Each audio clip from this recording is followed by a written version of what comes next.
男人为救落水儿童脱力而死，灵魂穿越到60年代。他的母亲本是富商千金，被凤凰男算计，被迫下嫁后，财产被全部骗走，连娘家也被举报与境外勾结，而导致全家惨死。她自己也被渣男丈夫和绿茶小三活活气死，原主也被渣爹和后妈虐待而死。打死你！我让你偷懒，让你偷懒！别打了，别打了，求求你们别打了！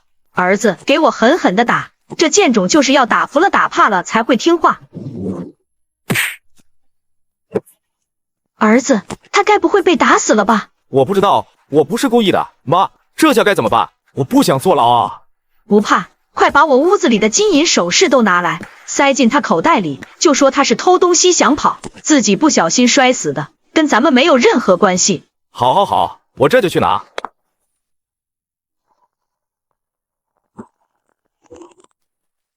我这是在哪里？我不是为了救落水儿童脱力而死了吗？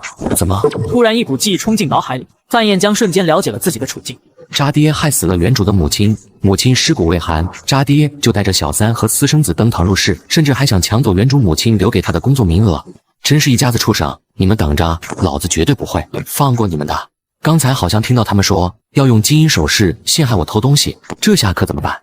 头好痛，好晕，想要跑也没力气，我该怎么办？就在这时，眼前突然出现了一块透明的面板，脑海里也响起一道机械的提示音：恭喜宿主绑定随身农场，农场可以种植任意植物，并且可调节时间流速。随身农场，这不就是可种植的空间吗？太好了，这正是我现在最需要的东西。儿子，你快点，等下你爸爸就回来了。怕什么？就算爸爸发现了，也还是会站在妈妈这边的。不能被他们发现，还是说先装睡吧。范彦江连忙躺回原来的位置，下一秒后妈私生子哥哥就跑了过来，将满满一盒金银首饰塞进他衣服里。怎么样，弄好了吗？好了，这么多金银首饰，真是便宜这个贱种了。怕什么嘛，反正他连呼吸都没了，等下演完戏，这些东西还不是照样回到咱们自己手上来。好，咱们赶紧把人招过来吧。来人啊，救命啊，出人命了！出什么事了？谁死了？是我弟弟，他从墙头上摔下来，磕破头摔死了。什么？好端端的怎么会摔死？他上墙头上去干什么？都怪我不好，燕江跟我要钱，说要出去打牌，我怕他学坏就没有给，谁知道他竟然偷了我的全部首饰，逃跑的时候从墙上摔下来摔死了。等老范回来，我可怎么跟他交代啊？呵呵，居然往我身上泼脏水，我不会让你们得逞的。你们在说什么？谁偷东西摔死了？诈尸了！救命啊！有鬼啊！大哥，刚才不是你拿着棍子往我头上砸的吗？我死没死你心里还没点数吗？你胡说什么？谁拿棍子打你了？明明是你偷东西后逃跑，因为心虚摔下来摔伤的。你说我偷东西，我偷了你什么？你有证据吗？证据就在你怀里，我的金银首饰都被你偷走了，现在就放在你怀里，不信的话，大家可以搜他的身，你敢不敢让人搜？那要是我身上没有你说的首饰呢？你身上要是没有，那我就给你磕头道歉，总行了吧？我不稀罕，你输了就给我500块钱，还是钱最实在。行，那你要是输了，就得把你妈妈的工作让给我儿子，怎么样？你敢不敢赌？有什么不敢赌的？你们尽管来搜。后妈将全部的金银首饰塞进我怀里，她不是想让我一夜暴富，而是想诬陷我偷东西，送我去吃牢饭。系统将我身上的金银首饰全部收进空间里。丁，金银首饰已经收入空间。不是说要搜身吗？来啊！范彦江，你死定了！你就等着吃牢饭吧。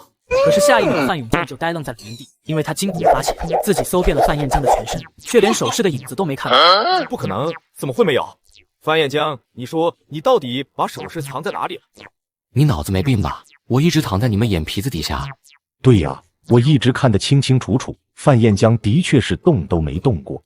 哎，我就说彦江这么乖巧听话的好孩子，不可能偷东西的。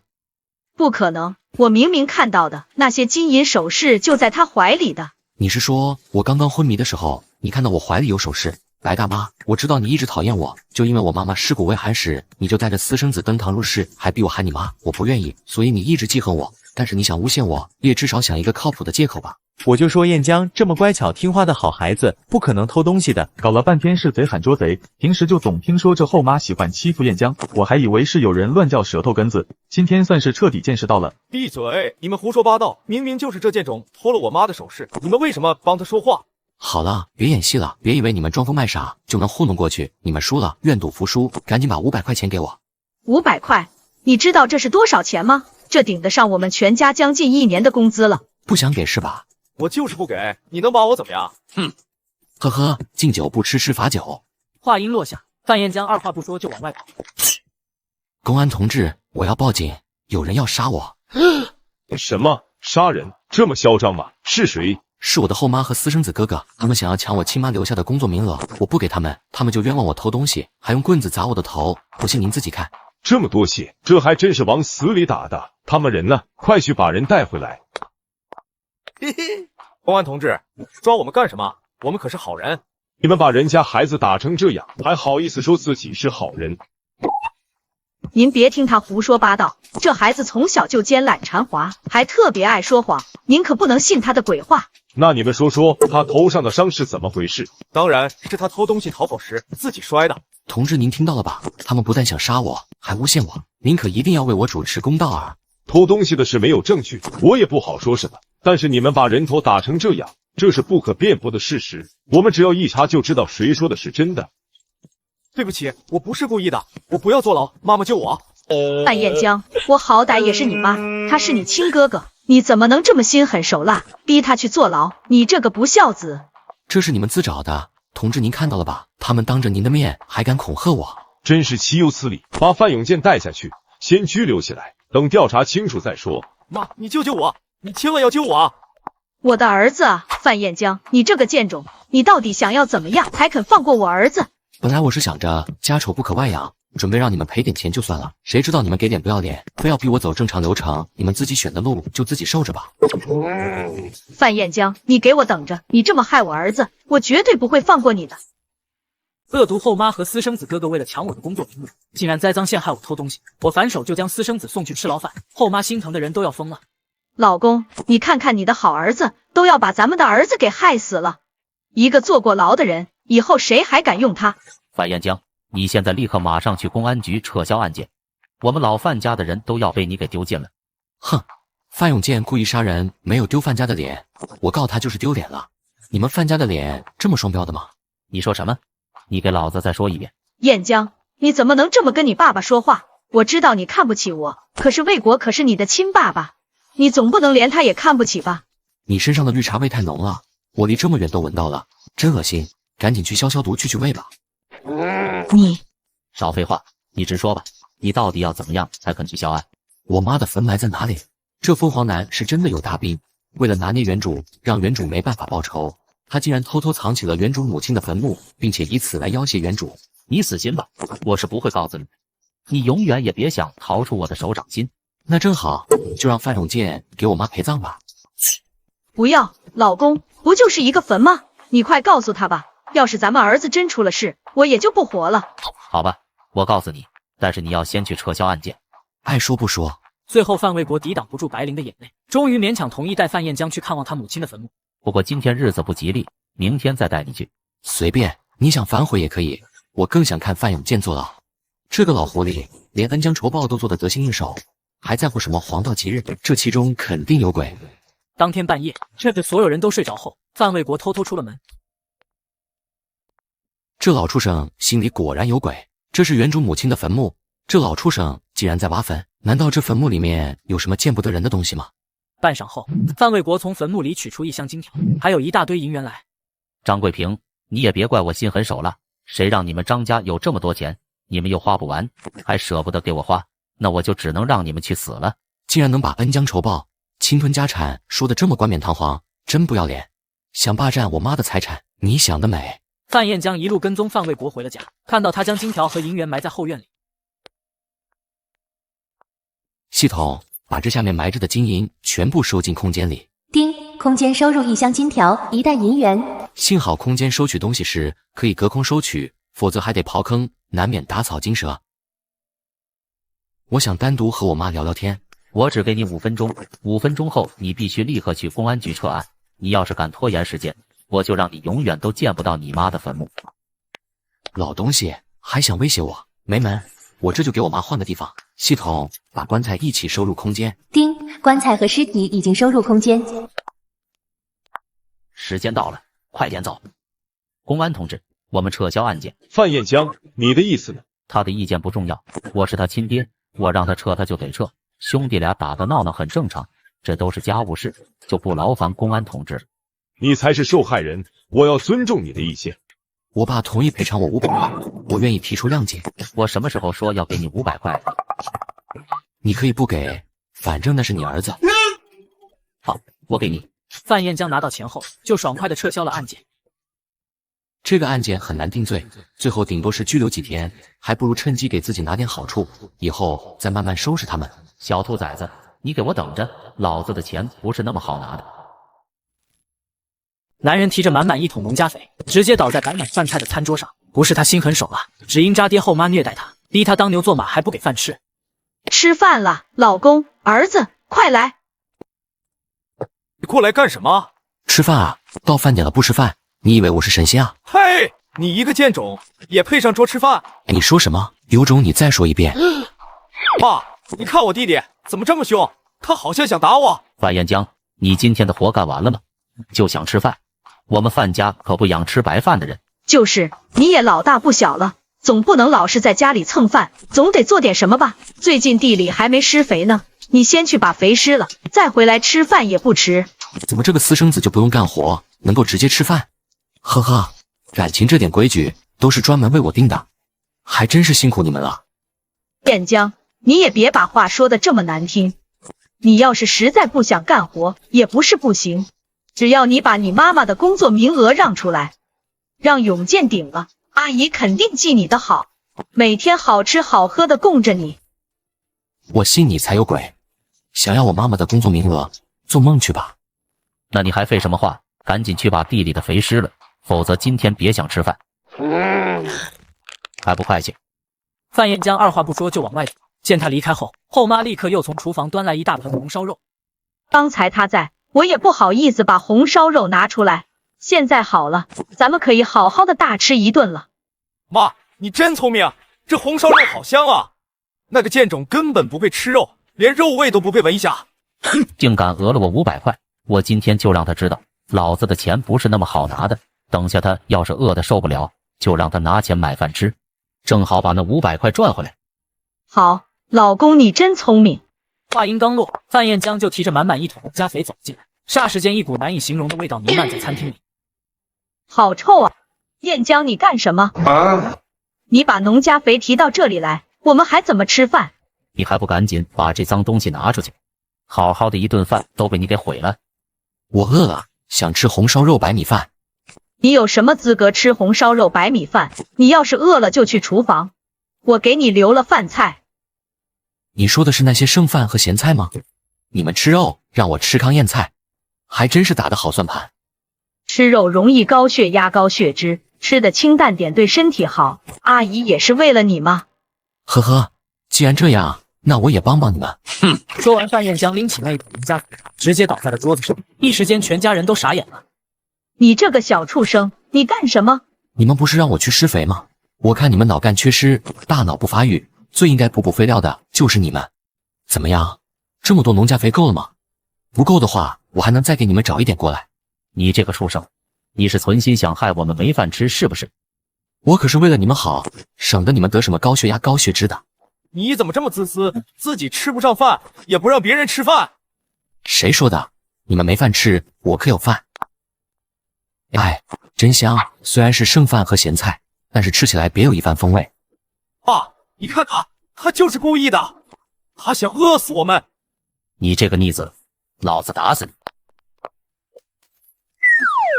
我警告你，老当，别给脸不要脸，还敢打我，我先让你尝尝鲜。你敢拿你亲爸？你疯了！一个渣男和小三生的野种也敢在我面前叫嚣，表演什么父慈子孝？以后再敢闹幺蛾子，老子见一次打一次。反了天了！来人啊！大家快来看啊！再哭抽死你！我警告你，以后老子的饭菜都必须按照今天的规格来，要是少一道菜，那你们全都给老子去吃农家肥。后妈为了抢夺妈妈留给我的工作名额，竟然把我关在家里，还不给我饭吃。可他们不知道的是，我穿越了，在我的那个时代，别人都尊称我为巴掌县。来，燕江，吃块红烧肉，这可是阿姨的拿手好菜。昨天是我们一时气愤，做得太过分了。你放心，从今往后，爸爸不会再让你受苦了。事出反常必有妖，这群畜生还能干出人事来才怪！你们说认错就认错，认错就用嘴说。你什么意思？我们都说对不起了，你还想怎么样？没听说过磕头认错这个词吗？认错就要有诚意一点。跪下。范彦江，你欺人太甚，我们可是你的父母哥哥，怎么能给你一个晚辈行？不想道歉就编去，别装出这副浪子回头的恶心样，害得我都没胃口吃饭了。不给，老子就是死也不会让你得逞的。那你就去死吧！都是我的错，我不该虐待你，不给你饭吃，还让你干活，这下总行了吧？欣赏够三人憋屈的脸色后，范彦江这才大发慈悲的点点头，勉强过关，起来吧，滚一边去，别在这里杵着碍眼。小兔崽子，先让你得意一会儿，等下就让你哭着喊着求饶。这红烧肉可是我特意给你做的，你快尝尝看好不好吃。系统，把我嘴里的东西都收入空间。红烧肉已经收入空间。范彦江靠着系统，表面大口大口的吃肉扒饭，背地里却全都扔进了空间里。他吃得一脸满足，全家人却是傻眼了。他都要把红烧肉吃完了，怎么还没晕倒？妈，你是不是忘了放药了？怎么可能？我特意放了3倍的药，那药量都能放倒一头牛了。那他怎么一点事都没有？我也不知道啊，要不然晚上我再做点好吃的，把药量再翻倍。也只能如此了。记住，药量一定要给够，千万不能失败。当天晚上，白灵又端上来一大盆糖醋排骨，范彦江再次偷偷收入空间中。头好晕啊！你们在排骨里放了什么东西？你这个小贱种，还敢害我儿子，这就是你的报应。少废话，你赶紧把你妈妈的工作名额转让给我，我就送你去医院，保你一条性命。不然的话，你就等死吧。原来你们是为了这个，你们想得美！我就是死也不可能把我妈妈留下来的工作名额给你们的，你们死了这条心吧。敬酒不吃吃罚酒，那你就去死吧。范卫国将范彦江关进柴房，反锁了房门，然后倒上汽油。我再给你最后一次机会，你妈妈的工作名额，你给还是不给？范卫国为什么这么执着于我妈妈留下来的这份工作？明明他霸占了外祖他们留下来的那么多家产，应该不缺钱才对啊。难道是别有企图？说话，你到底给还是不给？不给，老子就是死也不会让你得逞的。哼，你以为你不愿意给，我就没办法了吗？真是个蠢货！你妈妈要是泉下有知，恐怕要被你给气死了吧？爸，他死了，要是公安怀疑到我们头上该怎么办？怕什么？我早就安排好了，我们今晚去国营饭店吃饭，就当做什么都不知道就行了。哼，你们跑的倒是挺快，留我一个人在家等死。我要是不做点什么，岂不是对不起你们的一番好意？系统，把房门收入空间里。房门已经收入空间。范彦江大摇大摆地从柴房里走出去，来到范卫国的房间里一顿翻。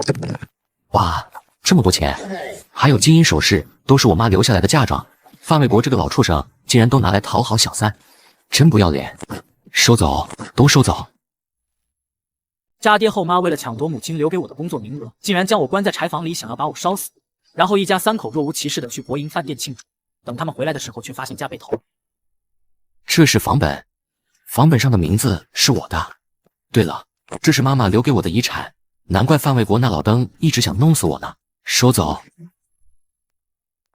这是老登藏的金条，收走。黄花梨木做的梳妆台，也值一点钱，收走。自行车，收走。腊肉香肠，收走，都收走。电视机、收音机、缝纫机，收走，收走，全都收走。还有这么多衣服，虽然不值钱，但是也不能便宜了这一家子畜生，全都收走。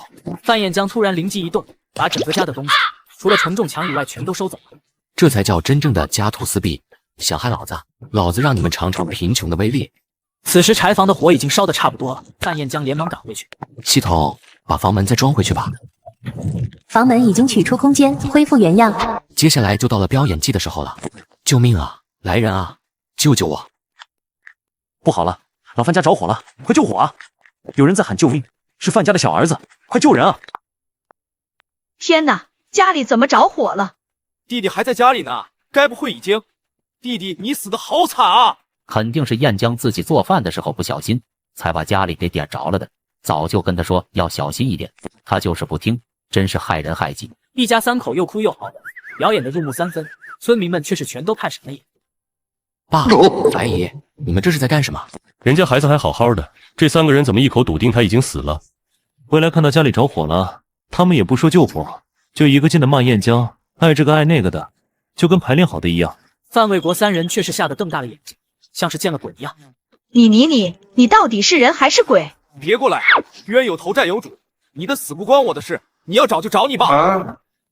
闭嘴！你不说话，没人会把你当哑巴卖了的。爸，哥哥他刚才说我要报仇就找你，这是什么意思啊？没什么意思，他看到你安然无恙，太高兴了，说胡话呢。你没事就好。你不知道，刚才我回来看到家里着火的时候，想到你还在屋子里，我都快要急死了。说着，范卫国凑到范燕江身边，压低声音警告他：你也别想着报公安，你没有证据，我也不怕你告我，你反而还会落下一个不孝的罪名。呵呵，你是我爸，我怎么可能会告你呢？只要你不后悔就行了。哼，等下不用我报公安，你自己会更想报。你识相就好，多谢乡亲们帮忙救火，改天我再请大家吃饭以表谢意。都散了吧。村民们离开后，范卫国3人得意洋洋地回到房间，结果下一秒就发出了凄厉的惨叫声。我的首饰呢？我的黄花梨梳妆台呢？怎么不见了？我的金条，我的房本呢？去哪里了？这到底是怎么回事？我的电视机、收音机，还有我的自行车不见了，全都不见了。范彦江，是不是你搞的鬼？东西呢？还不给我交出来！你在指责我偷了你们的东西？不是你还有谁？家里只有你一个人在，肯定是你干的。你怎么知道不是有小偷光顾呢？屁的小偷！小偷偷东西会把家里偷这么干净吗？你快点把东西交出来，不然我就去报公安。不是小偷的话，我怎么会在柴房里？柴房又为什么会莫名其妙的着火呢？渣爹后妈想烧死我，霸占母亲留给我的家产，我将计就计，收走家里所有财物，只给他们留下4面承重墙。渣爹后妈瞬间破防了。范彦江，把东西交出来，否则我立刻去公安局报警抓你。好啊，我也正好想报警，也不知道是谁把我反锁在柴房，想要烧死我，正好让公安同志好好查一查。小兔崽子，你敢威胁我？老畜生，我不光敢威胁你，我他娘的还敢！他娘的，你个垃圾凤凰男，软饭硬吃还有理了？我妈刚走，尸骨未寒，你就带着不要脸的小三和野种逃入室，真当老子是死人吗？你敢打我，疼死我了！你们2个瞎了吗？没看到老子被打了，还不赶紧把他给我拉开！叶仲，你给我放开爸爸！放个头！一个小3省的野种也敢在老子面前叫嚣，嘴不想要了，老子成全你！住手！你敢欺负我儿子，我跟你拼了！什么山沟沟里飞出来的野鸡成精了，也敢跟我妈相提并论？你跟这老登就是烂锅配烂盖，还真当自己是什么真爱呢？真他娘的恶心人！真是岂有此理！臭小子，你这是反了天了，竟敢打你亲爹！我打你又怎么样？我警告你们，以后少来老子面前晃悠，再敢来恶心老子，老子让你们吃不了兜着走！老公，你看他把我都打成什么样了，你就这么眼睁睁地看着他走了？这个贱种下手这么狠，他这是故意杀人！爸，我们赶紧去公安局告他！告个屁！现在去报公安，他要是把咱们放火烧死他的事抖落出来怎么办？你说是他殴打咱们严重，还是咱们放火杀人严重？老子英明一世，怎么会生出你这么一个蠢货来？那咱们怎么办？总不能白白咽下这口恶气吧？哼，想要收拾他，我们有的是办法。第2天，范彦江回到家就发现大门紧锁。开门！大白天的锁什么门？别叫了，你叫也没有用，以后范家不欢迎你回来。什么意思啊？这是要把我扫地出门了？爸爸说了，你这种心狠手辣、冷酷无情的小畜生，不配做范家人，所以你以后就别想再回范家了。彦江啊，你也别怪你爸爸心狠，谁让你大逆不道，先动手打自己的亲爹的呢？想跟我断绝关系？可以啊，那就把断亲书签了，从此以后你们就是想求我回来，我都不会回来。断亲书？你想得美！老子辛辛苦苦把你养到这么大，现在轮到你回报的时候了，你竟然想跟我断亲，想得美！不断亲是吧？那正好。范彦江捡起地上的砖头，就开始疯狂砸大门上的锁。范彦江，你到底要干什么？不断亲我就还是范家人，老子想什么回来就什么时候回来。敢锁门，我就连门带锁一起砸了。范彦江几下就将门锁砸烂。敢把我锁在门外，不让我回家，肯定是你们这对不要脸的母子出的主意，老子抽死你！不是我，老公救我啊！爸爸，我好痛，你快救救我！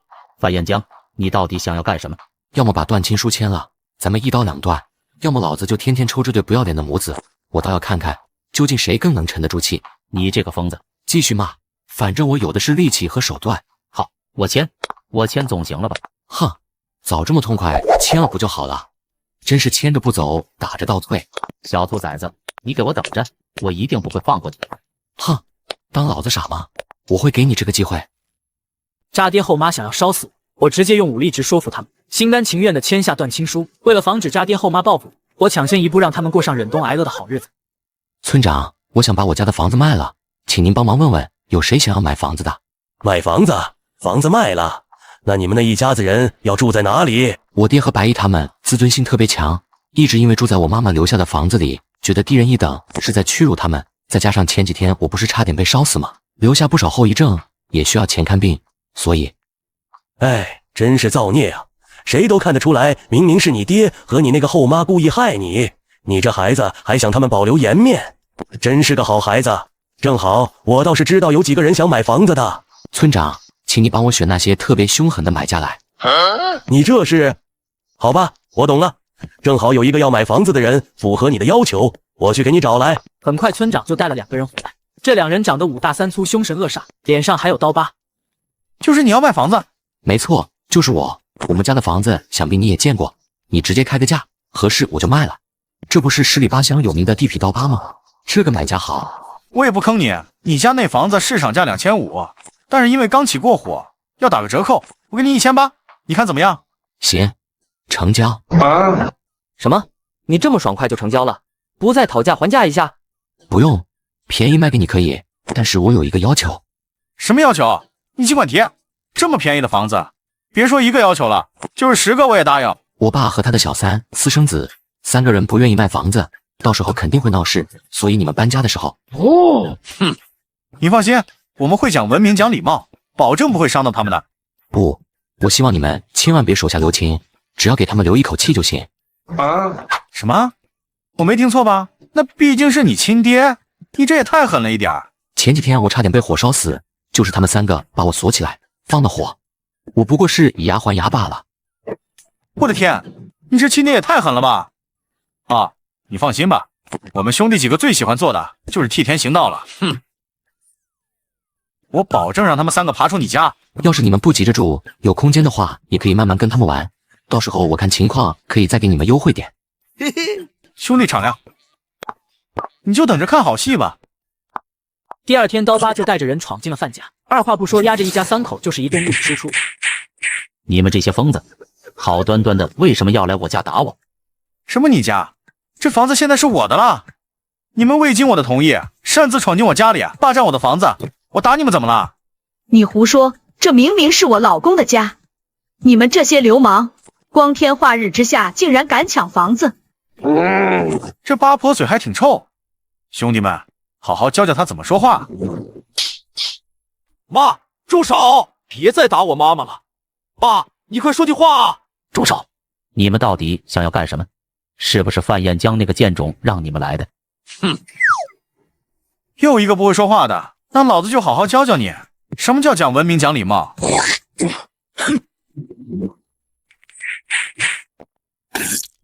别打了，再打就要出人命了。你们不就是想要房子吗？我们搬，我们这就马上搬走。你们早这么说，不就什么事都没有了吗？真是浪费老子的时间，赶紧收拾东西滚蛋！范卫国3人强忍着憋屈，收拾东西狼狈的离开家。肯定是范彦江那个贱种找人干的，他就是不想让我们好过。这个小兔崽子，我这就去找他，这次要是不打死他，老子跟他姓。果然是狗改不了吃屎，兄弟们，轮到咱们上场了。渣爹后妈虐待我，我反手就把房子卖给地痞。地痞每天上门又打又砸，渣爹后妈被赶出家门后，我却带人把他们胖揍一顿，然后再把人拖回房子里去。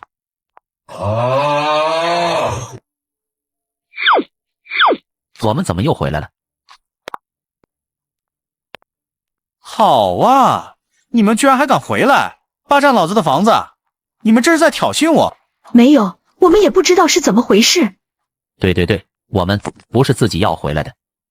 不是你们自己要回来的，那你们怎么会出现在这里？我们是中了埋伏，被人给打晕了。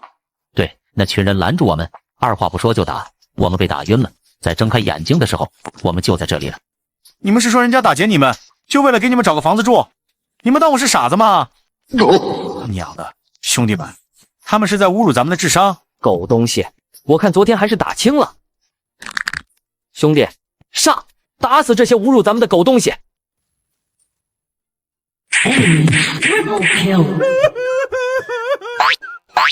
哼，还不赶紧滚！别再让我看到你们，否则见一次打一次。我们滚，我们这就滚。放心吧，路上我已经让人准备好了，等下就再把他们打晕拖回来，明天继续揍。辛苦兄弟们了，这些钱拿去就当我请兄弟们喝2杯。兄弟敞亮，放心吧，以后我会好好照顾他们3个的。你还别说，这游戏挺好玩的，哪天心情不好了，就把他们揪出来玩玩。嘿嘿，你们尽管玩，给他们留口气就行。这只不过是开始而已，我妈妈受过的伤害，必须让他们统统1000倍100倍的尝试一遍才行。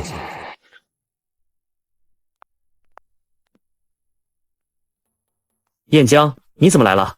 刘叔，我是来办工作手续的，我想接我妈妈的班。你终于想通了，我还真怕你犯傻，把工作名额让给你那个哥哥。放心吧，我已经不是小孩子了，不会再犯傻的。行，你签个字，明天就来上班吧。你现在还住在家里吗？每天来回跑，会不会太远了？我想住宿舍。好，我这就给你安排单身宿舍，以后你就别再想过去那些事了，安心工作，往前看。我明白，以前多亏几位叔叔照顾我。说着，范彦将掏出准备好的烟酒，恭敬地送到了副站长面前。这些东西不值什么钱，只是聊表一下我的谢意。刘叔，你可别嫌弃。你这小子1年不见，连人情世故都学会了。这次就算了，以后可不许跟叔叔这么见外。走，我带你去宿舍。第二天，范彦江就登上了列车，正式开始了身为列车员的工作。我有空间，做列车员还可以到处跑，正好可以顺便做些小买卖，赚点零花钱。小范，开始检票了。好，来了。进，大家注意安全，按票找好自己的座位。奇怪，这孩子怎么一动都不动的？小孩子睡觉有这么老实的吗？小范，你怎么了？发什么呆？赶紧检票啊！赵叔，刚才那个小孩子好像有点不对劲，我有点不放心。先检票，不要打草惊蛇，等会儿车开了再说。万一他们有问题，到时候想跑也没地方跑。果然，姜还是老的辣。我明白了。列车开动后，范彦江就时刻注意着那带小孩的夫妻俩。赵叔，那2人绝对有问题，我都听见那小孩肚子饿得咕噜噜直叫，可是那2人却动都没动，连口水都没给孩子喝，他们该不会是人贩子吧？很有可能。这样，你在这里盯着，我去叫人支援，把他们包围起来，免得他们狗急跳墙，带着孩子跳车。好，你快去。可是列车长还没回来，那对夫妻似乎察觉到了什么，竟然带着孩子快步朝着卫生间而去。不好，他们肯定是发现不对劲，想要从卫生间的窗口逃走。夫妻俩在卫生间给孩子喂水喝，范彦江却一脚踹开门，抢走孩子，还把100度的开水往2人身上泼。烫死了！你他娘的干什么？把孩子还给我！来人啊，抢孩子了！站住！你敢再说一次，这孩子真的是你们的吗？不是我们的，难道是你的？赶紧把孩子给我！你以为我不知道你们刚才在干什么吗？老子都听得一清二楚的。闭嘴，不准哭！再哭老娘掐死你！你吓唬他干什么？还不赶紧捂住他的嘴！你想我们被人发现是不是？捂嘴有什么用？快点去卫生间，给他喝点药，让他继续睡觉。哼！哎，水打来了，快喂他喝药。张嘴，快点喝，不然老娘打死你！好烫，我不喝。住手！孩子，你没事吧？你们这些人贩子就该死！你凭什么说我们是人贩子？这孩子可是我怀胎10月，辛辛苦苦生下来的，你凭什么抢走？快把孩子还给我！此时，许多乘客都被这边的吵闹吸引，纷纷围了过来。小同志，你看孩子妈妈急成什么样了，快把孩子还给人家吧。他们是人贩子，不是孩子的父母。小兄弟，我知道你立功心切，但是也不能指鹿为马，空口白牙的诬陷人吧。小朋友，他们是你爸爸妈妈吗？不是，我不认识他们，叔叔救救我！你们都听见了吧？哎，这孩子不就是他不写作业，我打了他一顿吗？这就开始胡说八道了。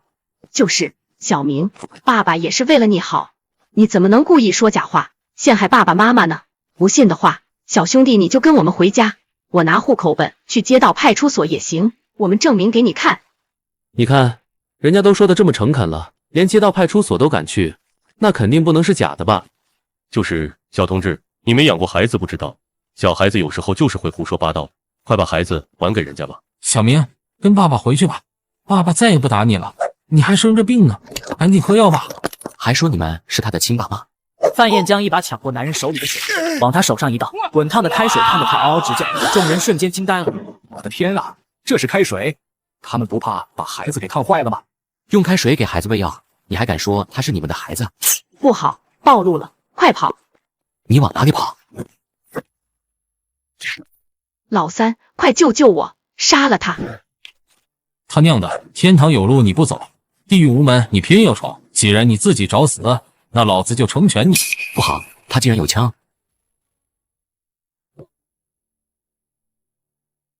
不好，他竟然有枪！大家快趴下！哈哈哈，现在才知道害怕，晚了。说完，男人就准备开枪，范彦江立刻扑上去攥紧他的手。系统，把他手枪里的子弹全都收进空间里去。叮，6发子弹已经全部收入空间。碍事的东西，你去死吧！小范，小心！怎么回事？枪怎么不响？系统，把子弹还回原处去。叮，子弹已经还原。天哪，竟然真的有子弹！刚才估计是卡壳了，你命真大。我运气一向很好，不过一般的人贩子怎么可能随身携带手枪？这些人肯定有问题，他们身后说不定还有什么幕后黑手，把他们关起来严加审讯吧。你说的对，来人，带走。我这就去查一查，看看孩子的父母是谁。都让开，让一让，让我过去。这位同志，你冷静一点，有事慢慢说。我刚才听说这里有人救了一个小男孩，4、5岁，是不是真的？是真的。难道你认识这个孩子吗？小波，我终于找到你了，你吓死我了，知不知道？等一下，你是孩子的什么人？小兄弟，谢谢你救了小波，你恐怕还不知道吧？小波是梁将军的孙子，我是梁将军的警备员。不信你问小波。小朋友，你认识这位叔叔吗？我认识，他是我爷爷的部下，叫吴成，吴叔叔。那你们这是怎么回事？将军的孩子怎么会被拐走？之前小波过生日，将军他们一家都有任务，走不开，就让我带小波出去玩，结果我就上个厕所的时间，他就不见了。我可是一路追查到这辆火车上来的，幸好孩子没事，不然我都不知道怎么跟将军交代。多谢你们，孩子既然找回来了，那我就先带他回家，免得将军他们着急坏了。小范，你在看什么呢？人都走了。我只总觉得哪里有些不对劲，但是又说不出来。咱们先去审一下那2个人贩子，有什么问题一审就知道了。说，你们是什么人？为什么要绑走梁将军的孙子？你们已经知道他是梁将军的孙子了？怎么，你很意外？呵呵，既然你们都知道了，那我也没什么好说的。我就是看他不爽，想要给他添点堵，这个理由可以吧？老三，别跟他们废话，既然被你们抓住了，要杀要剐随你们的便。哎呦，刚才不是还一副苦大仇深的模样吗？怎么一下子就英勇起来了？还真当自己是英雄呢？听到这里，范彦江突然间灵光一闪，突然一下子英勇起来了。你们是听到我们知道小波是梁将军的孩子开始，态度才发生改变的吧？好像是的，这有什么问题吗？不好，他们和那个吴成是一伙的，快去抓住吴成！什么？等一下，你不是跟那个小男孩确认过了吗？他认识吴成啊，应该不会是冒充的吧？熟人就不会害人了吗？说不定就是这个熟人才更危险，更不会令人设防呢。快去抓人，别让他们跑了！范彦江话音刚落，外面突然响起播报的声音：各位乘客，江城火车站已经到了，请下车的乘客拿好自己的物品，依次下车。不好，来不及了，我先去追。列车长，你快联系站台支援。好，你注意安全，我马上去找人。这就是你们要的人质，赶紧带着他离开。按照上面的命令，这次你要跟我们一起离开。站住！这次你们谁也别想走。不好，我们暴露了，快走！你们跑不了了，快把孩子放下。哼，就凭你一个人也想抓老子，不自量力！谁说我是一个人了？列车长已经去叫人支援了，援军很快就回来，你们一个都别想跑。他娘的，咱们快撤，等下万一被包围就来不及了。想的倒是挺美，我可是能以一敌5的高手，有我在，你们2个别想跑。站台人流量太多，每一个人都可能被抓起来当人质，而且我也不知道他们到底有多少人，还是先把人都调出来再说。把孩子放下！他娘的，兄弟们都给我上，弄死他！终于都站出来了，看老子把你们一网打尽！小子，下辈子记得放聪明点儿，别多管闲事。系统把他们的子弹全都收入空间。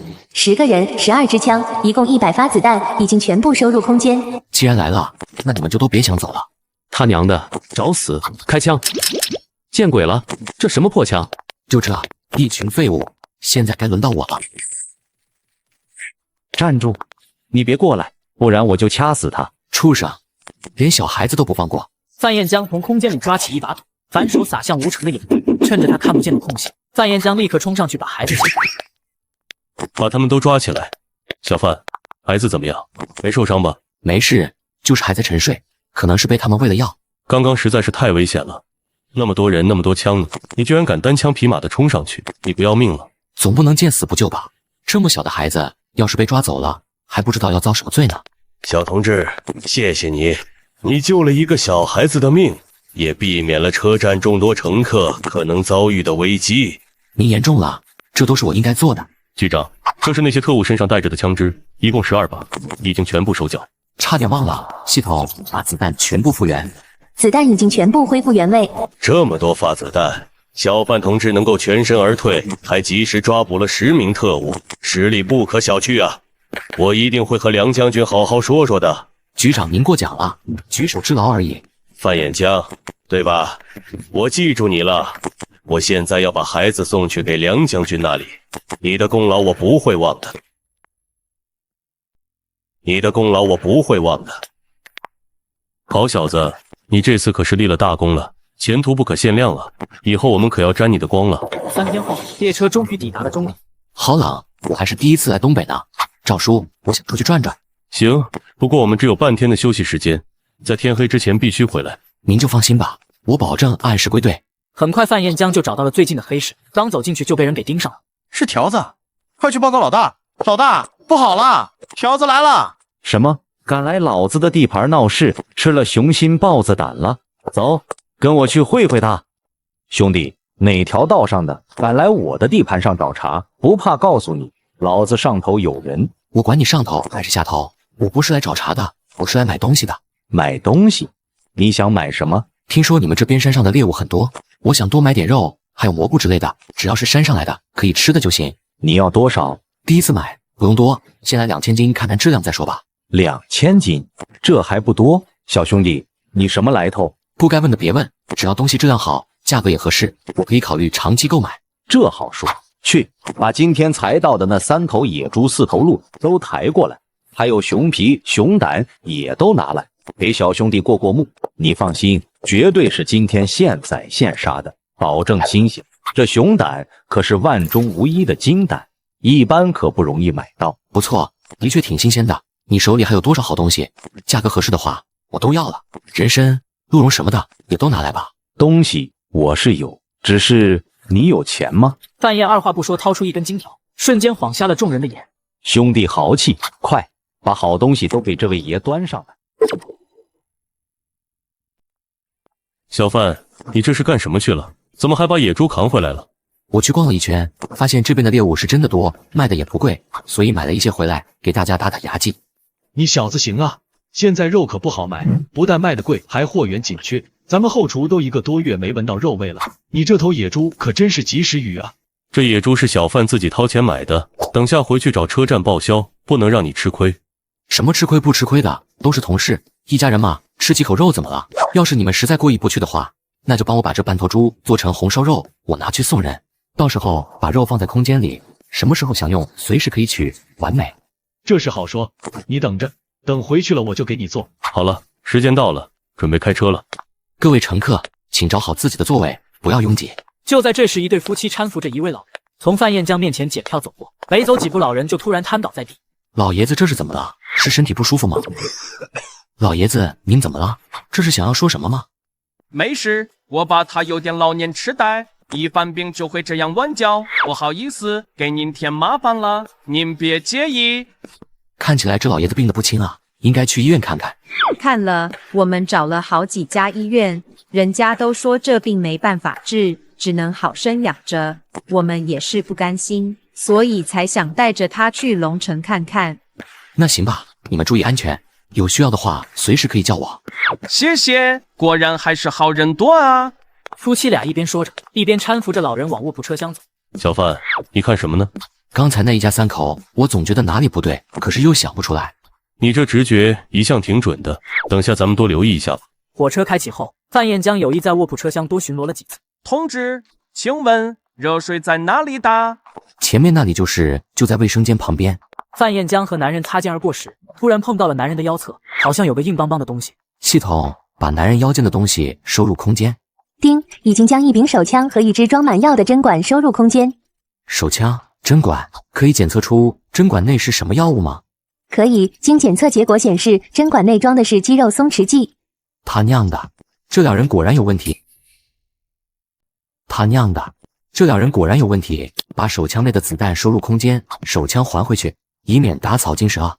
丁，6颗子弹收入空间，手枪已原路退回。赵叔，我刚才无意间从那个男人身上发现了这个。这是什么？这个药我好像见过，是肌肉松弛剂，所以我怀疑那位老人不是老年痴呆，也不是生病，而是被注射了肌肉松弛剂，所以才无法控制自己的身体。他刚才是在向我们求救。他娘的，这次出来怎么遇上这么多事儿？你先去盯住他们，我叫人来支援，以免他们狗急跳墙，误伤到无辜的乘客。好，那我先去了。两位，不好意思，你们的票请出示一下，临时检票。好好的，为什么突然又要检票？没办法，刚刚才发现有人没买票就混上了火车，我们只能重新检一次了。范彦江趁着女人出示车票的时候，一把攥住女人的双手，然后一拳击打在她的后脖梗上。你干什么？你凭什么打我老婆？来人啊！列车员大人啊！求求你们救救我老婆！这是怎么回事？列车员竟然打人了！这列车员疯了吧？快把他抓起来！大家都冷静点，不要怕，这两人根本不是夫妻，他们是帮绑匪，我只是在解救人质而已。谁让你多管闲事的？我杀了你！就这也敢学别人绑票？八嘎，你找死！他娘的，你是鬼子，在我们的地盘上绑人，还敢这么嚣张？谁给你的勇气？今天就让你知道花儿为什么这样红。打死他！打死这个鬼子！打死这个鬼子！这群畜生竟敢绑咱们的人，活得不耐烦了！住手！都住手！不能再打了，再打就出人命了。这种畜生打死也是活该，兄弟姐妹们打死他们！这可怎么办？万一把人打死了，事情就严重了。小范，你快想想办法。大家都冷静点，这俩人不过是小喽啰而已，他们背后肯定还有黑手，大家打个半死就行了，给他们留口气。咱们还得把他们的同伙审出来呢。大家都停一下，这位小兄弟说的对，没错，不能让漏网之鱼跑了。反正看他们这熊样，起码也丢了半条命。谢谢各位英雄鼎力相助，大家都赶紧坐回自己的位置去吧。小范，行啊，还是你有办法。老家，你没事吧？他们的药剂不见了，没办法继续给我注射，我已经好多了，就是全身没力。不知道您叫什么，家在哪里？他们为什么要绑架您？我叫廖文宇，是龙城科研组的教授，最近在参加一项重要的研究，一时不察，竟然被他们给绑走了。科研组，看来这项研究的确很重要，竟然让鬼子甘愿冒着风险也要把人绑走。小同志，谢谢你，要不是你，恐怕我就凶多吉少了。更重要的是，科研组的项目会受到重大影响。小同志，你不只是救了我，还救了整个国家。您言重了，我不过是举手之劳而已。廖教授，您的事情我们已经紧急上报了，军部已经派人前来接应，你只要在下个车站下车，和他们会合就行了。廖教授，科研组那边出了问题，紧急情况，还请您立刻回研究所。怎么回事？出什么事了？科研组的教授重伤，研究濒临停摆。就是这样，父亲您能痊愈，都是托了小范兄弟的福。原来如此，小范，大恩不言谢。你有没有什么要求？尽管提，我们梁家一定赴汤蹈火，在所不辞。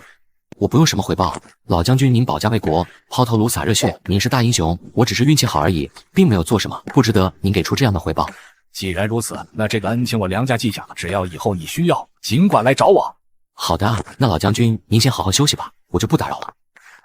小俊，以后要多关照一下这位小范同志。我当然会好好关照他，毕竟他可是咱们梁家的大恩人。不止如此，今天这弹片的事情也太巧了，我总觉得和他脱不了关系。您的意思是他做了什么？可是我全程都亲眼看着的，没有看到他做什么啊。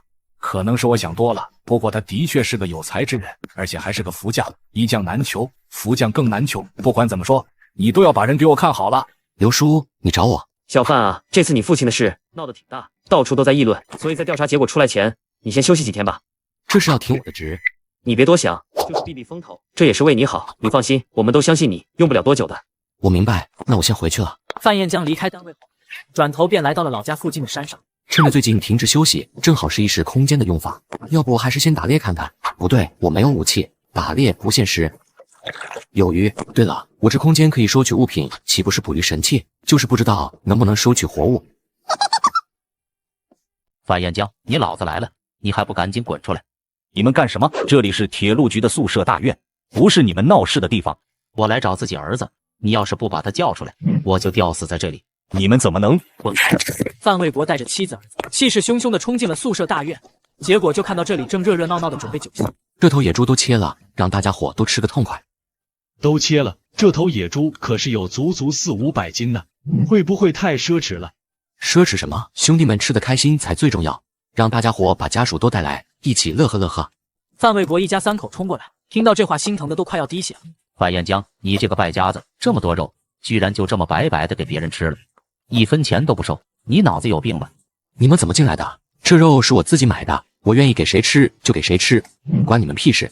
弟弟，你怎么跟爸爸说话呢？一点教养都没有！你这种人，铁路局居然还没把你开除！一个小3生的野种也好意思在我面前谈教养？保安呢？赶紧把他们给赶出去！想让我们走？没门！这么香的菜，这么多肉，你居然不给你爸你妈送一点，你这个不孝子！就是，不管怎么说，咱们可都是一家人，打断骨头连着筋，你怎么能看着我们饿肚子，你自己却躲起来偷偷吃肉呢？亲兄弟，明算账，想吃肉没问题啊，拿钱来买，1斤肉6毛钱，你想买多少买多少。1斤肉6毛钱，你连你老子的钱都想赚，你还是人吗？我告诉你，今天你不给我拿100-200斤肉，我还就不走了。真当我是软柿子了是吧？今天你们要么拿钱买肉，要么就麻溜的给我滚蛋。好啊，你长大了，翅膀硬了，就敢跟老子叫嚣了是不是？我今天还就不走了，有种你就打死我，我谅你也不敢。呵呵，那你可别躲。说完，范彦江就拎起旁边的菜刀，狠狠地朝着范卫国劈了过去。范卫国瞬间吓得魂都要飞了，拔腿就往外跑。你敢杀你亲爹，你疯了！少废话，你给我站住！这是出什么事了？这是出什么事了？领导救命了！范彦江他疯了，他竟然要杀我这个亲爹！哎呀，小男孩调皮，跟自己家人闹着玩呢，有啥可大惊小怪的？快起来吧！不是闹着玩，他就是想杀我吧！你们快把他抓起来！买肉不给钱，还想抢，你们还有理了？我还没跟你算账呢，我为什么没钱？还不是你这个逆子偷卖了我的房子，还偷走了我家所有的财产，不然我怎么会身无分文，沦落到住破茅草屋的地步？你赶紧把钱还给我！什么钱？我不知道你在说什么。至于房子，那是我妈妈的东西，我只是物归原主而已。你妈她是我老婆，她的房子就是我的房子，你有什么资格卖？彦江，我知道你一向不喜欢我，可魏国是你的亲爸爸，你总不能连他也不管，就让他露宿街头吃糠咽菜吧？不会吧，他真的这么惨？范卫国看范彦江这么震惊，以为他良心发现了，当即开始变本加厉的卖惨。当然是真的，我骗你干什么？这些日子我们只能住在漏雨的破茅草屋里，还得每天出去干活，赚的钱还得交房租，剩下的钱连吃糠咽菜都不够。再这样下去，我们恐怕连西北风都喝不起了。哈哈哈，太好了，实在是太好了！渣男贱女还有这个野种就应该过这样的好日子，我祝你们以后每天都能过上这样的好日子。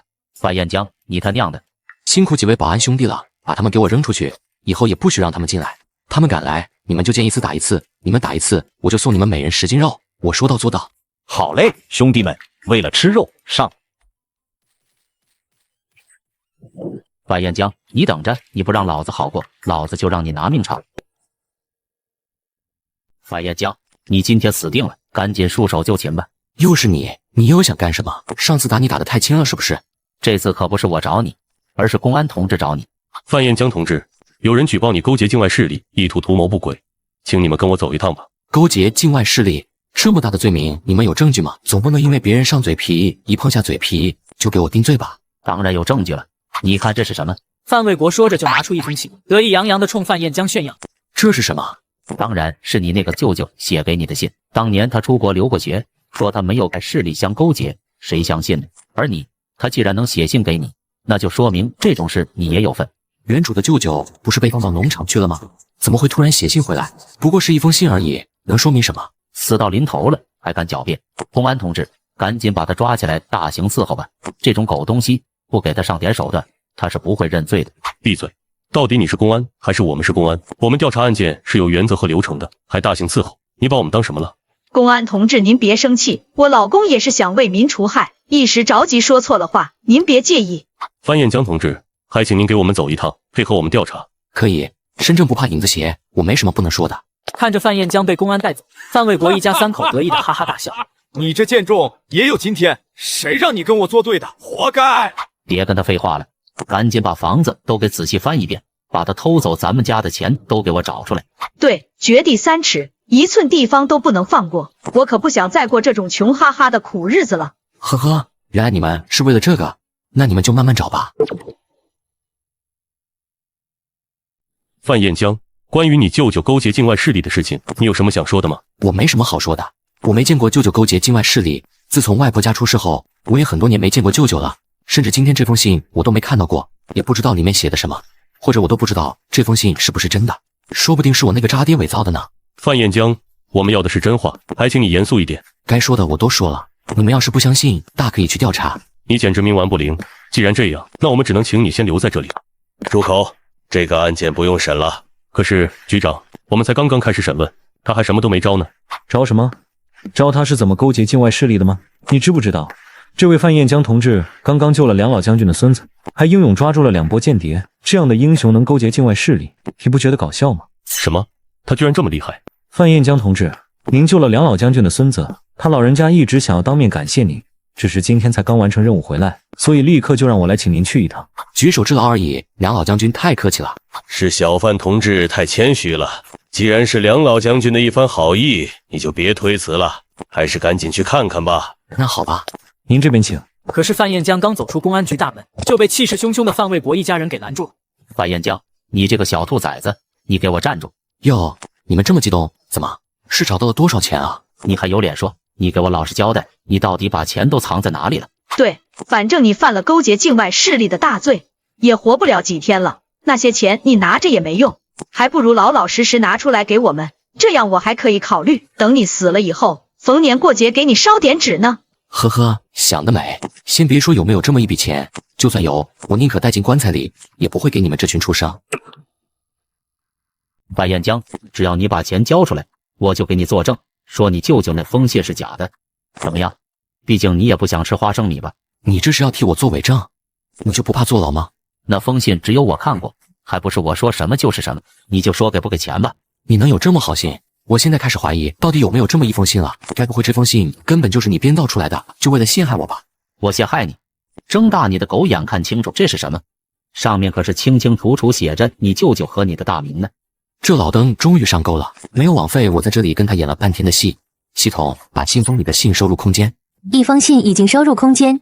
你到底同意不同意？我只给你1分钟的时间考虑，过了这个村可就没这个地了。我现在开始倒计时。不用了，你想告就去告吧，我又没做亏心事，我怕什么？好啊，你是不见棺材不掉泪。闹什么闹？当这里是菜市场吗？我要告他。你还有脸告我？我还想告你呢。局长，范卫国他诽谤我，编造事实诬陷我，还请您严加审查。你放屁！谁诬告你了？老子有证据，你舅舅写给你的这封信就是铁证。哦，那你倒是说说里面具体写了什么？那你就竖起耳朵听好了。范卫国得意洋洋地拆开信封，结果下一秒就傻眼了。念啊，怎么不念了？你该不会是突然老年痴呆了，连字都不认识了吧？信呢？我放在这信封里的信怎么不见了？不可能啊！刚才你不是才拿出来看过吗？怎么可能没有呢？爸，你快好好找找啊！咱们能不能拿到钱，可全靠这封信了。没有，真的没有，信不见了。没有，真的没有，信不见了。局长，您看见了吧？他们又开始演戏了。这3个人就喜欢整这死出。你们竟敢耍我！真当这里是你们开玩笑的地方吗？来人，把他们抓起来严加审问，看看他们到底有什么阴谋。范彦江，是你，一定是你，是你害我们！小兔崽子，你给我等着，我不会放过你。爸妈，你们快想想办法，我不想坐牢。范同志，我们走吧。首长，范同志已经请来了。小范同志，真是谢谢你救了我的孙子。我孙子可是我的命根子，你救了他，就是我们全家的大恩人。你有什么要求尽管提，我会尽力完成你的愿望的。老将军，您言重了，你可是人人敬仰的大英雄，救您孙子的事只是举手之劳，谁遇见了都会伸出援手的。你就是救了我儿子的大恩人吧？谢谢你。小兄弟，要不是你及时救下我儿子，恐怕他就要凶多吉少了，请受我一拜。范彦江吓了一跳，赶紧扶住夫妻两人。不过是举手之劳而已，两位这是要折我的寿啊！大恩不言谢，以后你要是有什么需要，尽管来找我，只要不是违法乱纪、违反原则的事情，我保证赴汤蹈火，在所不辞。我是军区医院的主任，你有事也可以找我。好，我知道了，我记下了。我这就去安排晚宴，小兄弟，你可一定要赏脸，留下来吃顿饭再走。这会不会太麻烦了？没事，梁老将军正准备说什么，突然痛呼一声倒了下去。爸，你怎么了？快叫医生！医生，我爸这是怎么了？怎么好端端的就晕倒了？老将军这是老毛病了，当年那枚刺入心脏的弹片一直没有取出来，对老将军的身体造成了极大的影响。弹片？那为什么不快点取出来呢？那枚弹片正好卡在心脏的主动脉处，而且弹片极小，想要取出来难度太高了。一旦出现丝毫差错，非但救不了老将军，反而还会让老将军当场殒命。所以我们一直都不敢动手术，只能先维持着。你们取不出来，我可以啊。只是我要用什么理由说服梁家人让我来取弹片呢？那现在我们该怎么办？我爸爸他……老将军年纪大了，又被这旧伤折腾的气血耗损严重，情况危急，急需一株300年以上的人参入药。300年以上的人参。上次父亲病重，我就找遍了整个龙城，也才找到一株100多年的人参，200年的人参都是凤毛麟角，300年的我根本听都没听过，这要让我上哪里去找呢？300年以上的人参，可惜我只有一株100多年的人参，也不知道有没有用。不管了，先看看再说吧。范彦江闭上眼睛，意识进入了随身农场空间。上次在那边的黑市搜到一株100年人参，随手就种在空间里了，也不知道种活了没有。老天保佑，可先玩别被我种死了。范彦江在空间里找了一通，好不容易才找到了那株人参，可是仔细一看，他瞬间呆愣住。等一下，上次我把人参种进来的时候，好像没有这么粗这么壮吧？系统，这是怎么回事？之前宿主将人参种在空间里的时候，给人参浇了灵泉水，农场空间里的灵泉具有增强生命力、加速生物生长的作用。所以现在100年人参已经变成200年的人参了。错，是360年的人参。360年，那岂不是完全可以救梁老将军了？真是瞌睡了就有人给送枕头啊！范彦江赶紧把人参挖出来，然后出了农场空间。爸，你怎么了？医生，快来救救我爸！不好，快！准备急救！医生，我爸现在怎么样了？暂时脱离了生命危险，但还是需要观察。还有，你们赶紧找一株300年以上的人参入药，可以吊住老将军的命。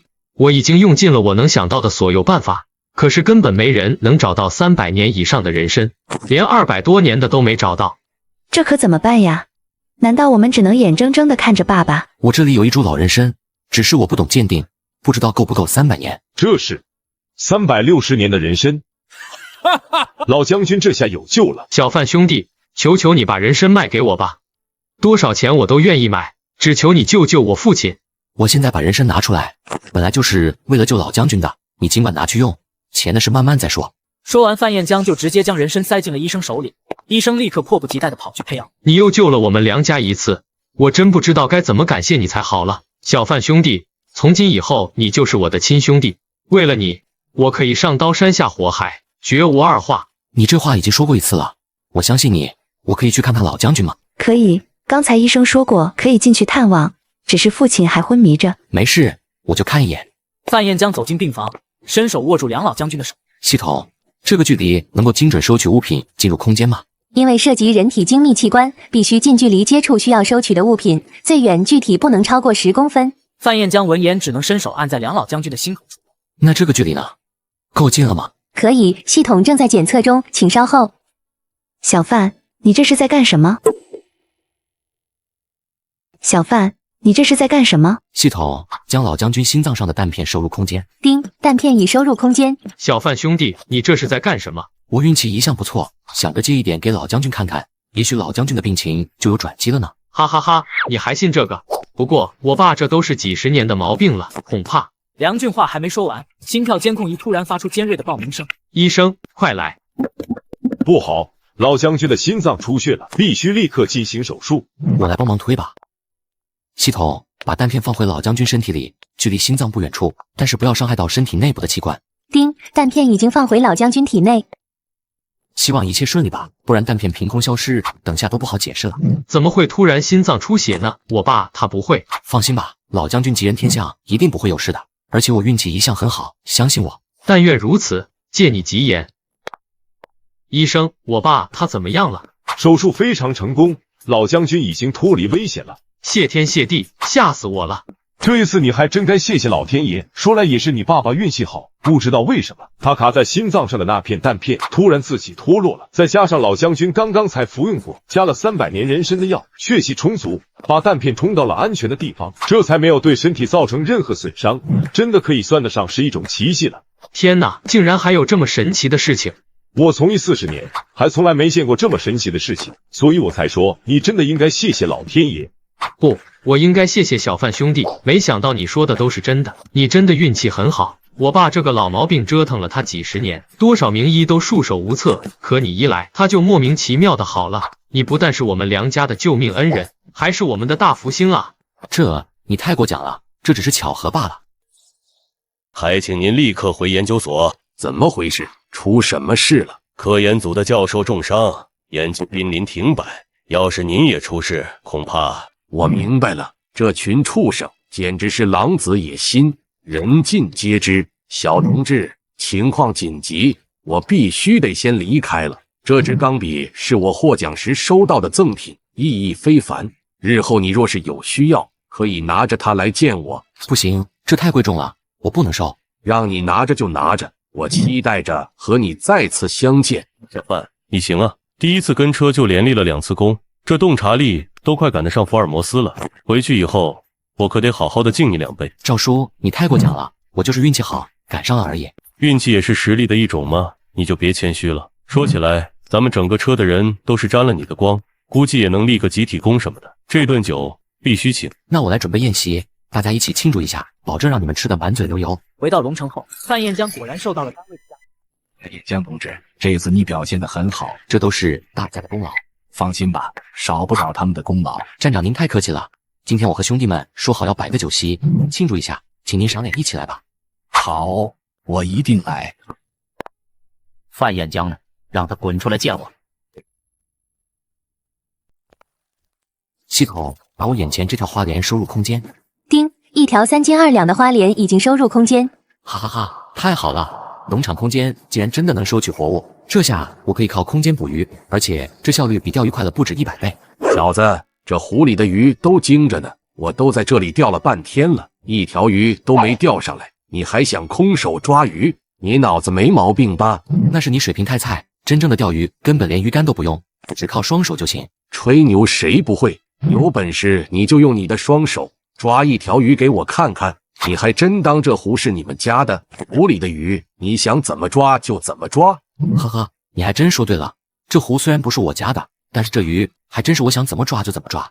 他娘的，说你胖你还喘上了，我看你根本不是来钓鱼的，是我对家雇来，专门来寒碜我的，对不对？今天我还就把话放在这里了，你要是能徒手抓上一条鱼，老子给你磕头叫爷爷，我还把这鱼竿白送给你。嘘，先别说话，竖起耳朵听好了。听什么？系统将收取距离内所有1斤以上的鱼全部收入空间。丁，以宿主为中心，方圆3米以内1斤以上的鱼已经全部收入空间内。喂，臭小子，老子跟你说话呢，你聋了？你到底要我听什么？当然是听你破防的声音。你说什么？我听个屁！系统取1条6斤以上的鱼放在我手里。丁，7斤8两重的鲤鱼已取出，投放在宿主手中。啊呸！毛都没长齐的小兔崽子，你装你妈呢？老子能被你整破防？你看这是什么？你看这是什么？你居然真的徒手把鱼抓上来了！这条鱼起码得7、8斤重吧？我还从来没见过这么重的鲤鱼呢。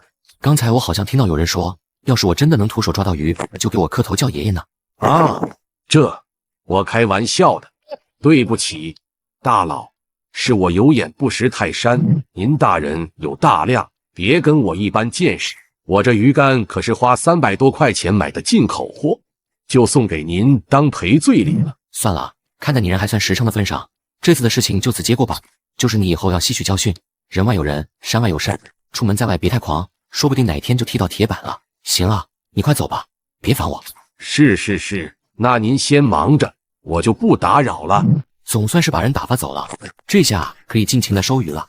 系统从现在开始持续收取1斤以上的鱼。丁，收取20条鱼，总计65斤。丁，收取是18条鱼，总计47斤。丁，收取36条鱼，总计154斤。丁，1个小时后，范彦江才意犹未尽的从这里爬上来。才这么一会儿就收了6000斤鱼，这要是每天都能收这么多，我光靠卖鱼就能发财了。不过也不行，物以稀为贵，东西多了就不值钱了。况且我也不能把湖里的鱼全都抓光啊，劫贼而鱼要不得。算了，还是先换身衣服。幸好我有先见之明，把衣柜放在空间里，不然遇事都不方便。等下去黑市逛逛，看看行情，顺便看看有没有别的赚钱方法。当天晚上，范彦江便来到了黑市。你是买东西还是卖东西？是卖东西，也买东西。买东西收费2毛，卖东西收费5毛。你想卖什么？先拿出来看看。我卖鱼，不过鱼太多，不方便带在身边。太多能有多多？赶紧把鱼拿出看看。要是东西好，那我们就直接收了。我都说了，我的鱼很多，你们2个怕是吃不下。你小看谁呢？很多，看你也不像个老猎户，一个新手，顶天了补个几百斤，对老子来说洒水了。6000斤，你吃得下吗？什么6000斤？你当你是龙王爷在世呢？吹牛都不打草稿。爱信不信，6000斤鱼只多不少，少1斤，我的鱼全都白送给你，怎么样？看来他说的是真的，这么多鱼，这可是个大买卖。我留在这里看着他，你快去禀报老大。就是你有6000斤鱼要卖给我。这位就是我们黑市的老大江哥，江哥在这县城里，那可是道上数1数2的人物。江哥好。小同志，不知道你是何方神圣，一出手就是6000斤鱼，这可不是一般人能做到的。江哥有话直说吧，我只是想卖鱼换点钱而已，不想招惹其他事情。那就得看这鱼是什么来头了。明路上来的鱼和道上来的鱼，那价钱差的可不是一星半点。这是怀疑我的鱼是偷来的？不行，就算是为了卖个好价钱，也得编个合理的身份才行。原来如此，实不相瞒，我这鱼是乡亲们一起捕的。只是你也知道，现在做买卖有风险，他们只能托我一起卖掉了。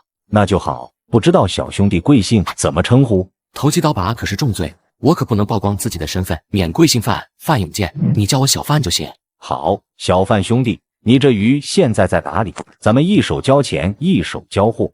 乡亲们还在运来的路上，我是先来打个头战。我们说好把东西放在城外，那咱们就一起去看看吧。你们在这里等一下，我先进去看看。这里来来往往的人多，到处都是脚印，是个迷惑对方的好地方。系统，把鱼全都放出来。丁，6000斤鱼已经全部取出。老大，这附近全都是脚印和车轮印子，看来的确是有不少人曾经来往过。看来这小子没说谎，既然知道的人多，那就不能轻举妄动了。你们进来吧。来啦！这么多鱼，还是活蹦乱跳的鲜鱼。小范兄弟，你们村的人也太厉害了吧！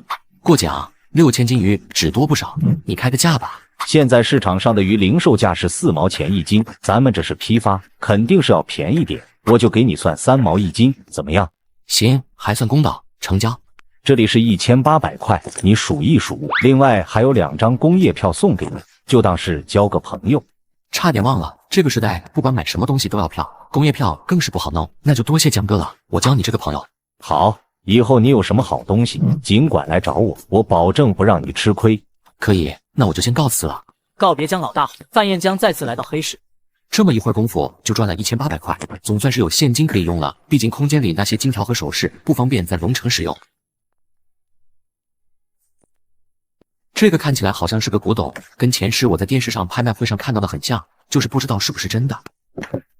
小兄弟好眼光，这可是元青花，真真正正的古董，市场价最少也是上万的好东西。这在我们家可是传家之宝，要不是快要饿死了，我可舍不得拿出来卖。多少钱？您要是诚心想要，200块拿走。范彦江还没开口说话，突然不远处传来一阵吵闹声。100块不二价，买不起你就走，别耽误我做生意。趁着他们都被吵架吸引了注意力，系统把这个元青花瓷瓶收入空间。丁，元青花瓷瓶已经收入空间。系统都说是元青花，那就可以确定100%是真品了。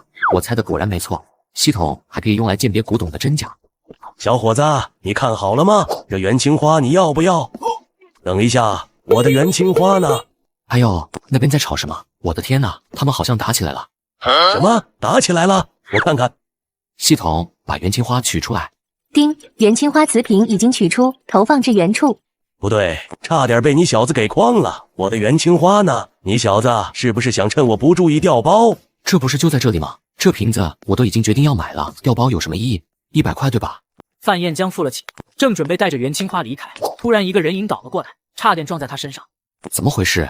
小兄弟，不好意思啊，我不是故意的，是他们动手推的我。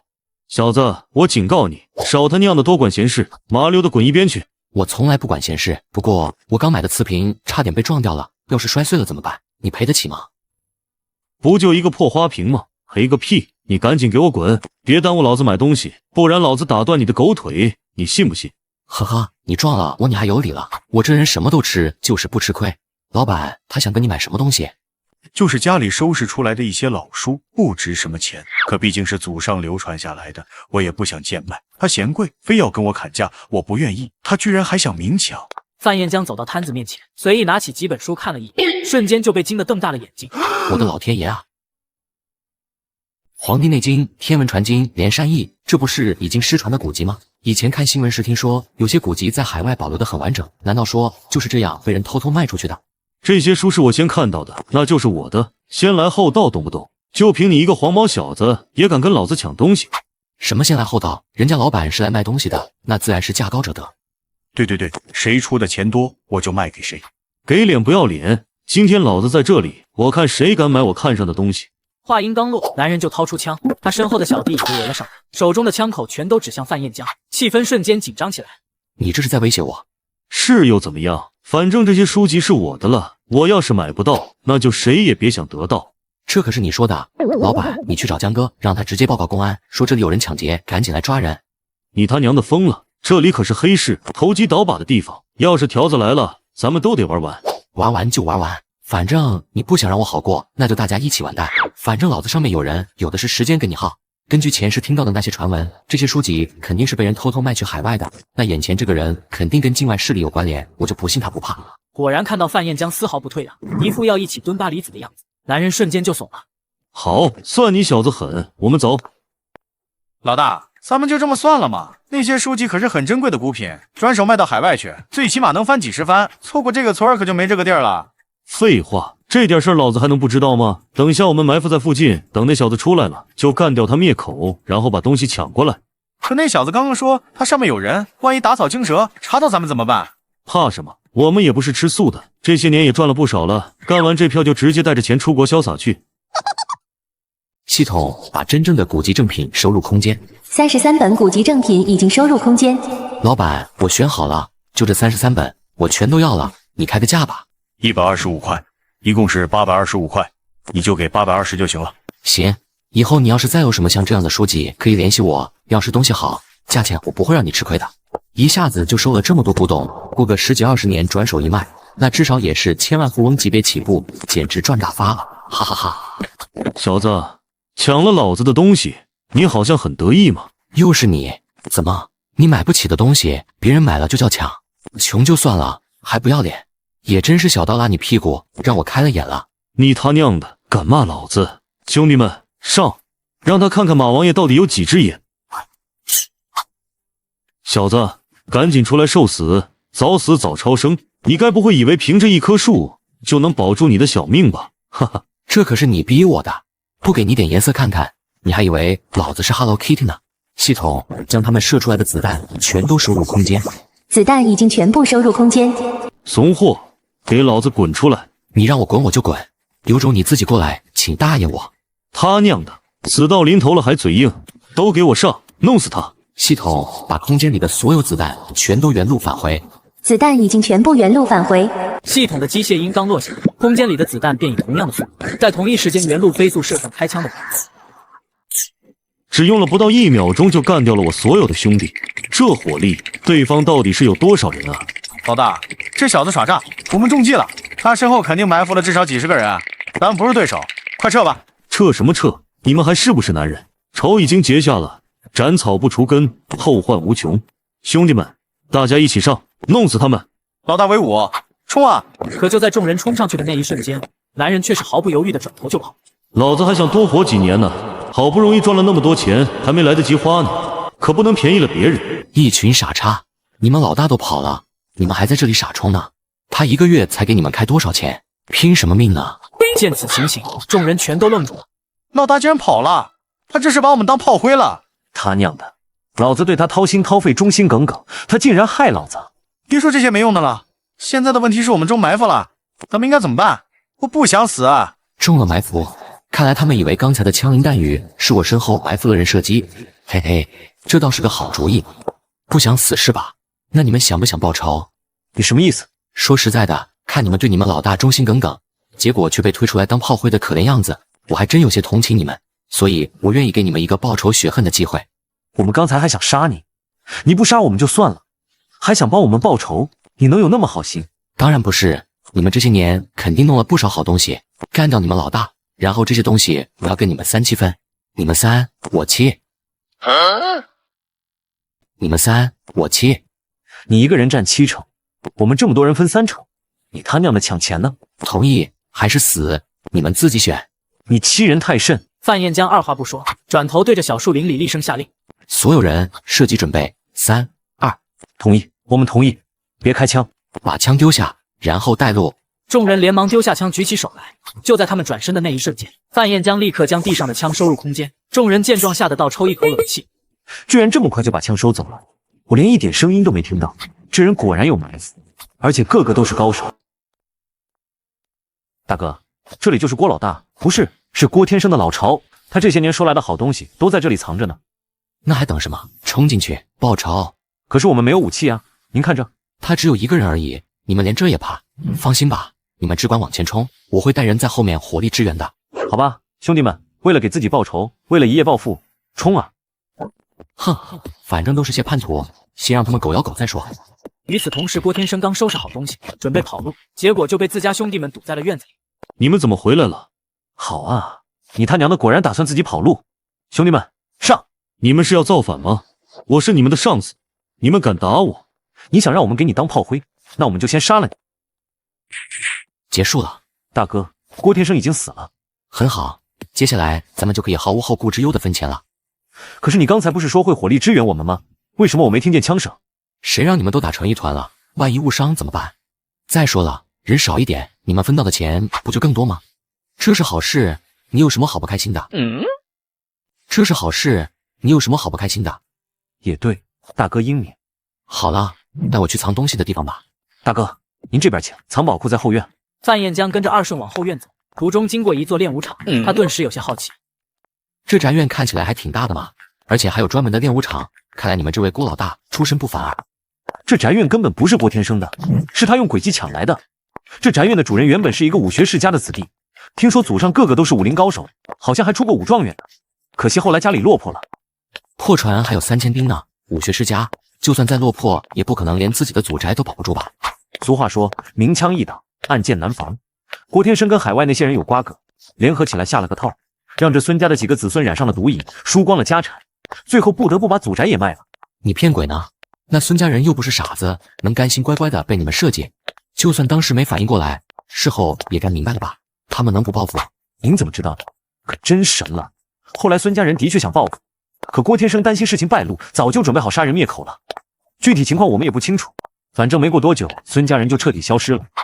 他娘的，畜生！刚才还是让他死得太容易了。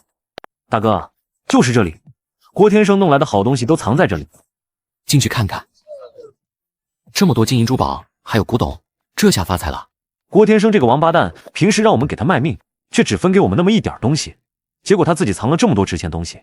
他还骗我们说大头都分给我们，早知道他有这么多钱，老子早就弄死他了。呵呵，反正郭天生死了，从现在开始，这些金银珠宝、古董玉器就都是我的了。你说什么胡话？别忘了，我们说好的，所有东西都要3-7分，我7，你们3。谁知二顺闻言却仿佛是听到了什么笑话，笑得前仰后合。小子，我刚刚不过是和你虚与委蛇而已，你该不会真的以为我们是吃素的吧？你什么意思啊？你什么意思啊？你不怕我一声令下，外面埋伏的人冲进来，把你们打成筛子？你吓唬谁呢？你当我傻是不是？老子一开始的确是被你给吓住了，不过刚才我检查的很仔细，附近根本就没有人，不然他们不可能会看不到我做这个。说完，二顺就从腰间掏出一把枪来，枪口直直的指向范彦江。这是郭天生手里那把，被你给捡回来了。兄弟们，锁门！你们这是要干什么？杀人灭口！别忘了，现在不是战乱时期了，杀人可是要吃花生米的。你吓唬谁呢？这里方圆百里空无一人，你就是死了也没人知道。呵呵，臭小子，你受死吧！死了也没人知道，那可真是正合我意啊！你什么意思？你就只有一个人，难不成还想以一敌百？单挑我们这么多兄弟吗？哈哈，这有什么难度吗？今天没人知道，那我也就不装了，我摊牌了。说真的，开了外挂这么久，都没办法在人前炫耀一下，还真是有点锦衣夜行的憋屈感呢。什么外挂？炫耀什么？你他娘的到底在说什么？二哥，别管他了，他肯定是被咱们吓疯了，赶紧干掉他，分钱走人吧。你说的对，臭小子，你去死吧！系统把子弹全部收入空间。子弹已经收入空间，数量为1枚。看着射出去的子弹凭空消失，二顺等人瞬间惊得目瞪口呆。怎么回事？我的子弹呢？二哥，他刚刚好像说什么把子弹收进空间里，那空间是什么鬼东西？居然还能吃子弹吗？你猜对了，我的空间不但能吃子弹，还能吃人。你们敢试试看吗？你他娘的，少在这里装神弄鬼吗？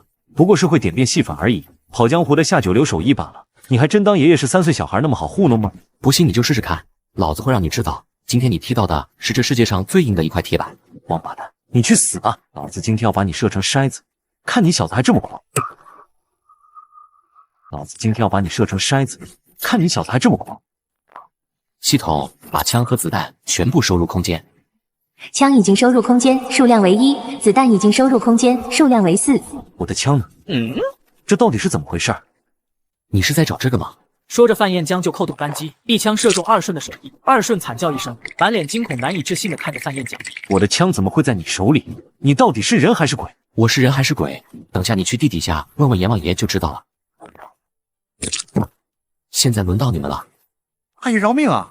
这些都是二顺的主意，跟我们可一点关系没有啊！对，我们什么都没看见，什么都不知道，求求你放我们一条生路吧。本来是想着跟你们好聚好散，分了钱就一拍两散的，谁让你们这么不识抬举，还想杀我灭口，那就别怪我心狠手辣斩草除根了。他娘的，这王八蛋居然不上当，兄弟们跟他拼了！你们找死！呵呵，他没子弹了，兄弟们上啊，弄死他，分金子！蠢货，手臂好痛，腿也好痛，果然武力值还是太差了。要是能有本武学秘籍什么的练一练就好了，一味的依靠枪这种外物也不是万全之策。算了，还是先把这些金银珠宝、古董玉器收拾了再说吧。系统把藏宝库里的所有金银珠宝和正品古董玉器全都收入空间。所有金银珠宝和正品古董玉器已收入空间。赝品只占了不到1/3，也算是不错了。不过这些东西仿的可真像，一般人都看不出来，以后说不定还有用。系统把赝品也收入空间，分类存放。赝品已经收入空间，并建立新的存放单位赝品区。嘿，这个功能好，不但能鉴定真假，还能归类，省了我多少事啊！就在这时，范彦江突然发现墙角还放着一个1人多高的青花瓷瓶。咦，系统，这个瓷瓶怎么不收进去？我的妈呀，累死我了！这个花瓶怎么这么重？系统，你就不能自己收进空间去吗？该瓷瓶为石头雕刻，与整个藏宝库为一体，无法收入空间。什么？跟藏宝库是一体的？难道是电视上演的那种密室机关之类的东西？范彦江突然灵光一闪，按照前世看过的电视剧，抱着瓷瓶左右旋转，果然下一秒墙上弹出一个暗码：七星拳，进攻时迅速准确，防守时密不透风，身法敏捷灵活，动作刚劲有力，拳、掌、指、爪、劈、打、抓、戳，变化微妙，刚中有柔，柔中有刚，势势逼人，实乃防身制敌、制强杀伐之术。还有每一招一式对应的修炼图画，这么贴心。正愁自己近战武力值太差呢，这就有武术秘籍自动送上门来了。真是瞌睡了就有枕头，我这就照着练一练，试试看。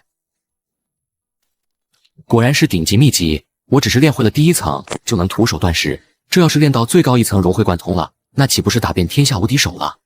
嘿嘿，范彦江正准备离开，突然看到躺在一地的尸体。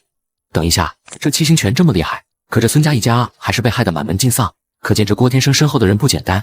谁知道他们还有没有其他后手？不能打草惊蛇啊！系统把尸体全都收入空间里，分类存放。尸体已经收入空间里，并建立新的存放区。生物垃圾，生物垃圾，这个名字取得好。范彦江刚离开大宅院不久，就突然发现身后有人跟踪。我猜的果然没错，郭天生身后的人必定不会善罢甘休的，就是不知道他们是海外那头派来的，还是郭天生那些幸存的手下了。还是以不变应万变为好。怎么办？这人好像一点都不怕我们的样子，咱们还动手吗？怎么办？这人好像一点都不怕我们的样子，咱们还动手吗？先不忙动手，事情有蹊跷。这人这么大摇大摆的到处走，说不定是他们故意放出来的诱饵，咱们不能自投罗网。传令下去，计划有变，先按兵不动，等待新的指令。是。另一边，范彦江装作若无其事的样子，再次来到黑市。这不是小范兄弟吗？你怎么又回来了？我有东西要买，数量比较多，想跟你们老大谈谈。兄弟，你要买什么？只要不是太稀罕的东西，其实我们哥俩就可以做主的。我要买枪，100把，你们能做主吗？100把？这么多啊？这东西我们哥俩可做不了主。你稍等一下。老大，那个范彦江又来了。老大，机不可失，时不再来啊！这次咱们是不是应该抓紧机会下手了？我再想想，还是只有他一个人来吗？是只有一个人，不过这一次他要买东西。你看吧，老大，我就说他是虚张声势，什么村民们一起，根本就是吓唬咱们的。赶紧动手吧，别让他给跑了。好，兄弟们，抄家伙！等一下，老大，万万不可！那小子这次是来买枪的，他一开口就是100把。什么100把？这怎么可能？难道我猜错了？他身后真的有那么多人，比咱们的人还多？那肯定，而且肯定不止100个人，毕竟只有青壮年这样的主要劳力才配枪吧。我操！他娘的，都怪你胡说八道，老子差点被你给害死了。走，赶紧带我去见小范兄弟。不好意思啊，小范兄弟，让你久等了，都是我这些小弟不懂事。走走走，里面请。哼，看来这江老大还是贼心不死，想要黑吃黑。果然还是得给他们点颜色看看，震慑一把才行。不用来这些虚头巴脑的，我要100把枪，立刻马上，你开个价吧。什么100把？这都够组一个小队了，你可别吓唬我。你不用在我面前演戏了，你就直说吧，有还是没有？没有的话，我就去找其他人了。说到这里，范彦江故作不耐烦的转身准备离开。江老大见状，连忙好声好气的阻拦：“兄弟，你别急嘛，现在上面对这方面管控的很严格，100把确实是太多了，风险也太大，哥们，我实在是担待不起啊。那你就说你能卖给我多少？最多10把，如果后续你是吧？打发要饭的呢？既然江老大这么为难，那我就不强人所难了，以后有缘再见吧。等一下，20把行了吧？这点东西你自己留着玩吧，最少也得30把。那些人跟海外势力有勾结，火力不够，可是会没命的。我必须营造出我身后随时有一支小队的感觉来，才能震慑住对方。50把，50把行了吧？这已经不少了，再多我实在是承担不起这责任了。50把，这比我预期的还要多将近1倍。看来这江老大的确有点东西。见范彦江沉默不语，江老大顿时急了。50把真的已经不少了，不信你可照龙城到处打听打听去，还有谁能给的比我多？只要有人能比我多给1把，我这50把就全都白送给你了。50把实在是太少了，算了，我先看看东西再说吧。跟我来，东西都在这里了，5、6式子弹步枪，一共10把，剩下的都是猎枪。虽然比不上5、6式子弹步枪，但是杀伤力也不容小觑，比一般猎户自己准备的猎枪要强很多。没想到居然还有5、6式子弹步枪，这种枪威力大，也是市面上那些民兵之类的常用的类型。万一遇上危险了，还能以假乱真，扰乱对方的视线，这可真是意外之喜。还凑合吧。那子弹怎么说？你该不会说子弹也有困难吧？还真让你说对了，一把枪我给你10发子弹，再多就没有了。不过你用完了可以再来找我买，至于到时候有没有货，就看运气了。行吧，那就先这样，这些东西我都要了，你开个价吧。步枪1把200，子弹1发2块，猎枪1把100，子弹1发1块，一共5500块。成交。东西还是送到之前那个茅草屋去，到时候我们村的人会来取。老大，你真要卖给他50把枪，500发子弹，这都够一个小武装小队了。万什么一？我从来没见过什么枪，也没见过什么小贩，就算什么事，那也跟咱们没关系。谁知道他们是从哪个土匪窝抢来的枪弹呢？如果真的闹出什么事了，咱们说不定还能主动举报一把，立个功什么的，岂不是爽歪歪？哈哈哈！老大英明，还是您想的周到，这简直就是一石二鸟啊！赶紧把货送过去，别做多余的事情，也免得惹祸上身。咱们只管赚钱就完了。很快，范彦江就在茅草屋里收到了江老大派人送来的货，一手交钱一手交货后，对方连1秒钟都没有逗留就快速撤退。看来今天的震慑还是有点用的。江老大这个老狐狸还想一石二鸟，哼，想得美！哎，这些天赚的钱一下子全都花光了，幸好还有从郭天生那里收来的现金，不然都不够。金条和古董暂时还不能动，必须想办法先赚点钱了。第二天，范彦江就去山上打猎去了。果然有猎枪，打猎就是方便，只是用来打野鸡，确实有点大材小用了。要是能来点大型的猎物就好了。范彦江话音刚落，一头野猪就发了疯一般的冲了出来。瞧，这野猪皮糙肉厚，中了弹也能继续攻击。畜生找死！今天就拿你来为我新学的拳法。嘿，这七星拳的威力竟然比我想象的还要强大，这安全感简直爆棚了。范彦江把野猪收入空间，然后继续在山林里寻找新的猎物。这是野猪的蹄印，顺着找过去，说不定能找到野猪的老巢呢。范彦江顺着蹄印找过去，果然看到一群大大小小的野猪正在小溪边喝水。果然是野猪的老巢，1、2、3、4、5、7、8，我的天呀，足足8头野猪，这下发了。剩余的野猪看到同伴被打死，瞬间怒不可遏地冲了过来。来得好，让你们尝尝我的七星拳！哈哈哈！远程战斗用枪射击，近战用七星拳将敌人打飞出去，然后趁着对方没反应过来，直接枪击干掉。这个对战模式牛，简直无敌了！这一头野猪最大的有600多斤，最小的也有将近200斤，这下可发了！系统把野猪全部收入空间。8头野猪已经全部收入空间。范彦江正准备离开，突然前面不远处的草丛里传来一阵虚弱的哼唧声。什么东西？给我滚出来！野猪崽子，这看着连20斤都没有吧？也卖不了多少钱，可要是丢在这里也有点可惜了。可抓回去我又养不了，单位宿舍也没办法养宠物啊，这可怎么办？随身农场空间可用于养殖各种动植物，宿主可以选择将动物收入空间。空间还能收活物？我还以为只能存放死物和种植农作物呢，这简直是意外之喜，难怪叫农场空间而不是种植空间呢。系统将野猪崽子收入空间并分区放养。两只野猪幼崽已经收入空间，并建立野猪养殖区单独放养。可是农场空间里空荡荡的，连一点吃的都没有，这野猪崽子岂不是要被饿死了？不行，还得给他们收点食物才行。范彦江顺着野猪崽子的踪迹，在附近的山林里找到了一些浆果和被啃咬过的植物根茎，当即全部移植进空间里去。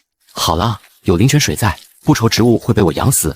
看来应该早些弄点值钱的植物种上才对。正好去黑市看看，顺便把野猪卖了。等一下，好几头野猪是被我用七星拳打死的，身上并没有被射击的痕迹，要是被人看出来，恐怕又是个麻烦。这样就万无一失了，而且还能再趁机用这个借口再多买一些子弹，一举两得。范彦江先扛着一头野猪来到了铁路局食堂。小范，你怎么来了？你这是又买了一头野猪？不是买的，是跟朋友一起上山打猎，运气好打回来的。你可真厉害，第一次打猎就能打到野猪，真不愧是能2次抓到间谍，立下大功的英雄。您就别笑话我了，就是运气好而已。这头野猪你打算怎么卖？要是价钱合适的话，不如直接卖给咱们食堂吧。最近市场上猪肉紧缺，咱们已经好几天没见过荤腥了。这头野猪不卖，哎，可惜了，咱们没口福。你真的不能再考虑一下吗？我的意思是说，这头野猪我本来就是想送给食堂的。什么？小范，你没开玩笑吧？这么大一头野猪，500、600斤呢，你真的舍得白送给咱们食堂？这头野猪我就送给食堂了。这段时间因为我父亲的事情，给咱们单位添了不少麻烦，我给大家添一道肉菜，就当是我的一点心意。你这小同志就是太客气了，多大点事还值得你送这么大一头野猪？快把野猪扛到厨房宰了炒菜！哈哈哈，太好了，同志们，快来帮忙搬肉，小贩请大家吃肉了。真的，好大一头野猪！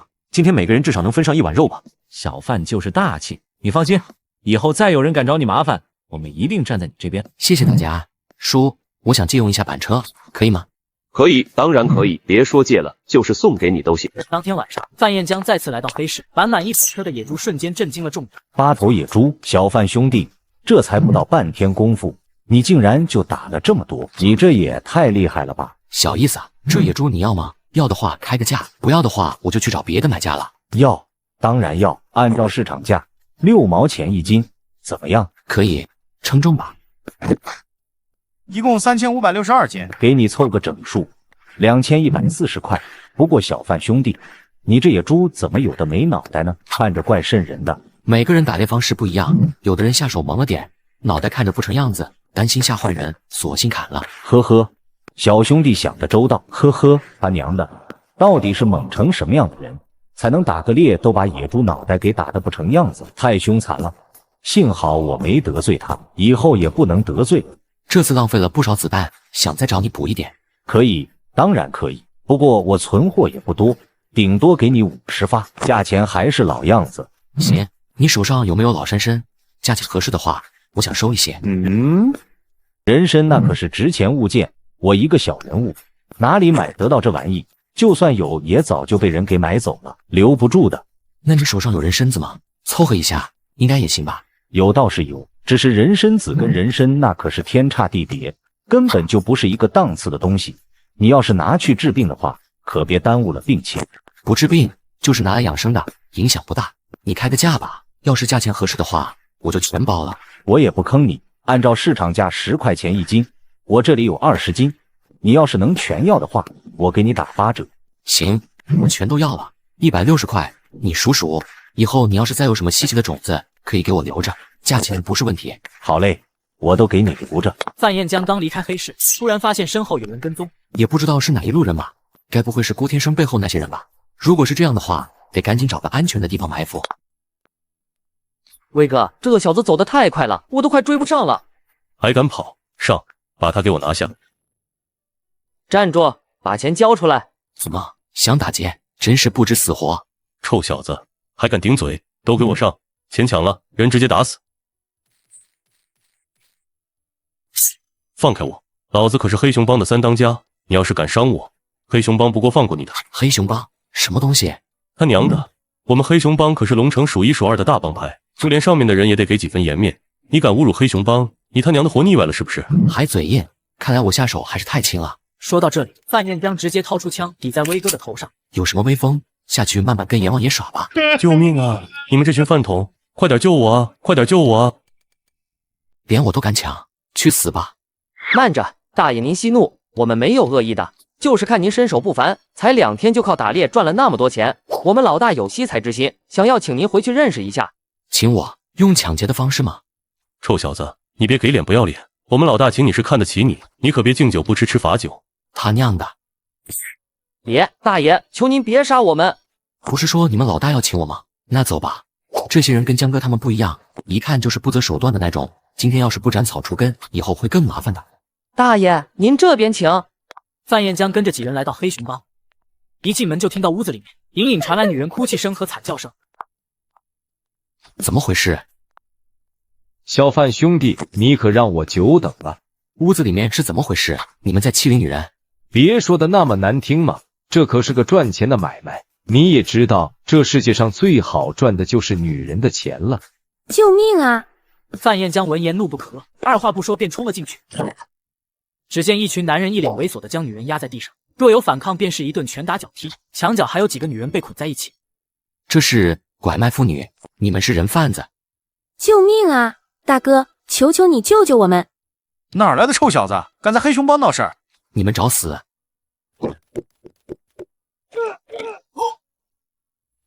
他娘的，老子好心请你来一起赚大钱，你却在我的地盘上杀我的人，不识抬举！人贩子都该死！老子从不跟畜生谈生意。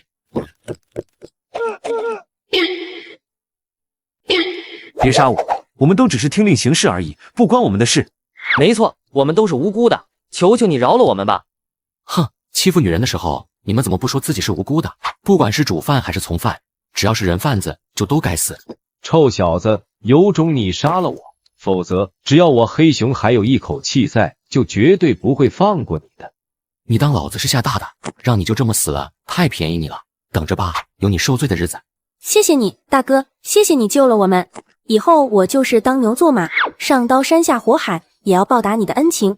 路见不平，见义勇为，人人有责。你们别怕，我先送你们去公安局，你们把自己知道的都告诉公安同志，他们会替你们讨回公道的。范彦江拖着黑熊哥一路护送被救的女人们来到公安局，说清楚具体的情况后，连公安局长都惊动了。没想到就在我们眼皮子底下，竟然还有这么恶劣的人贩子团伙。你们放心，我们会严肃调查此事，绝对不会放过任何一个犯罪分子的。该说的我都说了，那我就先走了。范彦江正准备离开，突然看到其中一个被救的女孩子扑通一声跪倒在地。公安同志，求求你们让我走吧，我要去找我姑妈，我们全家都等着她救命呢，晚了就来不及了。小姑娘，你快起来，你一个人到处跑很危险的，而且你身上还有这么重的伤，应该先去医院。我不去医院，我要去找姑妈，再晚就真的来不及了。你先别急，你知道你姑妈在哪里吗？你这么蒙头乱找是没用的。我不知道她在哪里，我只知道姑妈叫张丽，她嫁给了一个叫范卫国的男人。什么？你说你姑妈叫张丽，那你叫什么名字？你爸爸叫什么名字？我叫张文娟，我爸爸叫张明杰。大哥哥，你认识我姑妈吗？娟娟，表妹，你怎么会在这里？表妹，你是？我是你的表哥范彦江，张丽是我妈妈。表妹，你和舅舅他们最近。范彦江话没说完，张文娟就猛地冲过来，狠狠地甩了他一巴掌。不要叫我表妹，你们这一家子狼心狗肺、恩将仇报的白眼狼，到底怎么回事？你先说清楚，不要不分青红皂白的冤枉别人。你还有脸喊冤枉？爸爸和爷爷奶奶为了不连累姑妈，放到农场之前特意跟他断绝了关系。可是你们呢？你们一家又是怎么对我们的？范彦江没有说话，突然意识到这其中另有隐情，便只是静静地听着表妹哭喊发泄。奶奶病重的时候，爸爸发电报求姑妈救命，可姑妈却趁机狮子大开口，把家里藏起来的所有值钱东西都要走了。结果呢，她根本没有来，也没有找人医治奶奶。奶奶临死都在叫着她的名字。现在我爸爸他们被人欺负，都快要死了，发电报也没人回。我只能跑出来找你们，结果半路被黑熊帮的人抓走了。你说奶奶生病去世是什么时候的事？3年前冬天。你少在这里装傻，我们发过10几次电报，你别说你不知道。我的确不知道，3年前的冬天，我妈妈也病死了。你说的那些电报，我们一封都没看到。什么意思？那回电报的人是谁？还有那些被要走的财物？当然是我的好父亲干的了。我以为他劈腿，活活气死我妈就已经是最下限的事情了。没想到他还能更不要脸。原来是这样，我错怪你和姑妈了。姑妈和奶奶都走得太冤了。放心吧，有因必有果，我会让他们付出代价的。范彦江先带着表妹去看过伤，然后便将她带回了宿舍。这段时间你先住在我这里吧。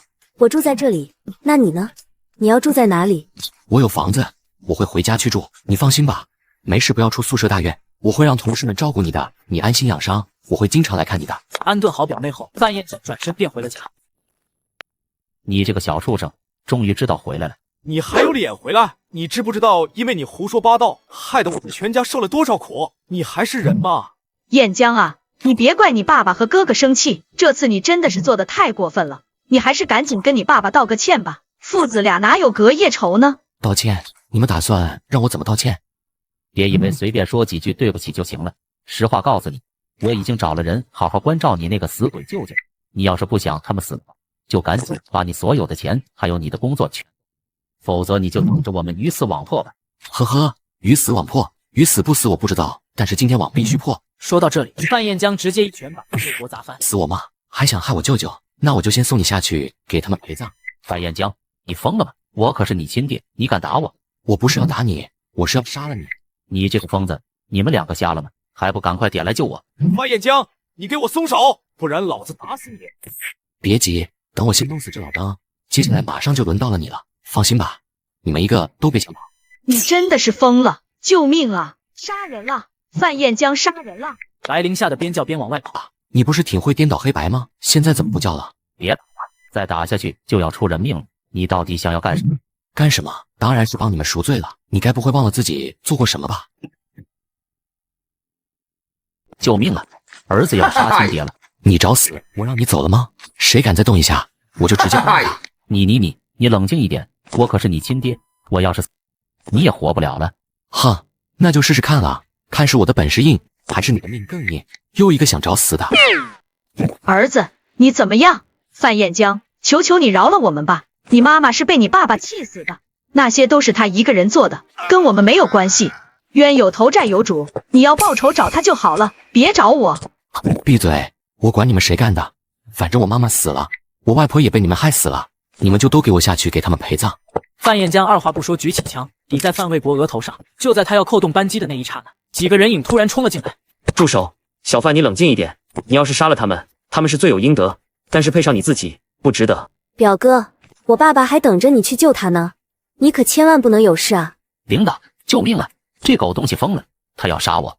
闭嘴！你就是被打死了，也是活该。小范，你放心，就算他们活着，咱们也可以让他们生不如死，没必要弄脏自己的手，赔上自己的前途。表哥，你快把枪放下吧，你别冲动，奶奶和姑妈已经死了，我不想再失去你和爸爸了。范彦江闭了闭眼睛，强忍着心头的怒，把枪收了起来。你们说的对，我不能赔上自己，不过我也不会让他们好过的。地狱不是只有地下有，人间也有。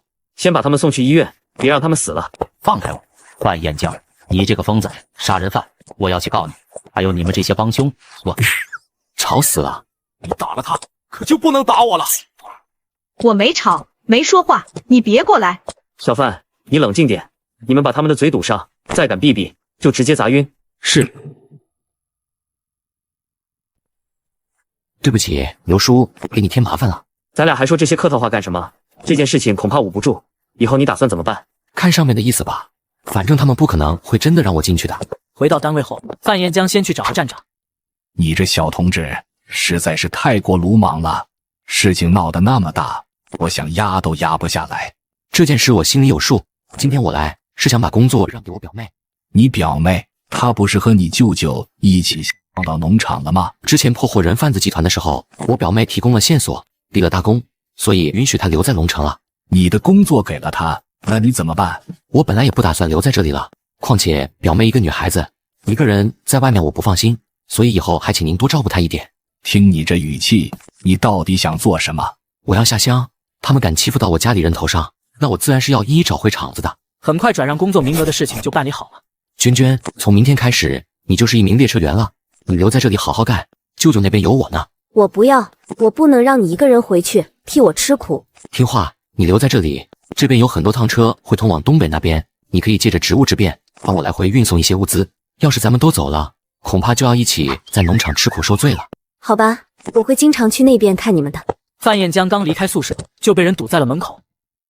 就是他，他想杀我和我丈夫还有我儿子，你们快把他抓起来。范彦江同志，有人告你谋杀，你跟我们走一趟吧。住手！梁老将军，您怎么来了？这一句话应该是我问你，你要把我们的英雄抓到哪里去？他继母举报他谋杀自己的父亲和哥哥，我们必须把他带回去调查。范彦江，你就任由他们这么污蔑你？我这不是让人去找您求救了吗？我相信您不会眼睁睁看着我蒙冤受屈的。你胡说八道什么？你想杀了你爸爸和永健，很多人都看见了，你还有什么好辩解的？那是你们活该。你和范卫国搞不正当关系，联手气死了小范的母亲，你们还虐待小范，让他起早贪黑的干活，不给他饭吃，还殴打他，差点被打死，甚至还诬陷他偷东西，败坏他的名声，你们简直罪大恶极。你们恶贯满盈，况且范卫国和范永健也没死，只是受了点皮肉伤而已，连轻伤都算不上，再加上有这些前提在，想要告小范，恐怕难度不是一般的大，你们说对吧？没错，这种情况想要定谋杀几乎不可能，顶多算是故意伤人，蹲个几年就出来了。不，还有一种办法，戴罪立功。戴罪立功需要我做什么？东北那边发生了灾荒，连日暴雪，粮食紧缺，野兽饿得跑出深山，屡屡发生伤人事件，所以需要有人前去解决这些事。如果做得好，之前的那些事情就不足为虑了。可以，我同意了，反正我本来也打算去那边的，正好顺路。那这件事就这么定了，事情紧急，你只有3天的准备时间，3天后我来送你。不行，我不服。滚，不然我连你的手脚一起打断，反正我都要走了，正好连你一起解决。不要，你别过来，救命啊！不行，在离开之前，我得确保这一家子狗东西不能再闹幺蛾子才行。当天下午，范彦江就来到医院，找到了范卫国和范永健的主治医生。医生，我父亲和哥哥的伤势怎么样？严重吗？你不用太担心，虽然子弹伤到了骨头，但是并不影响以后的身体活动，只是需要卧床静养。只要3个月内骨头别再受伤，影响就不大。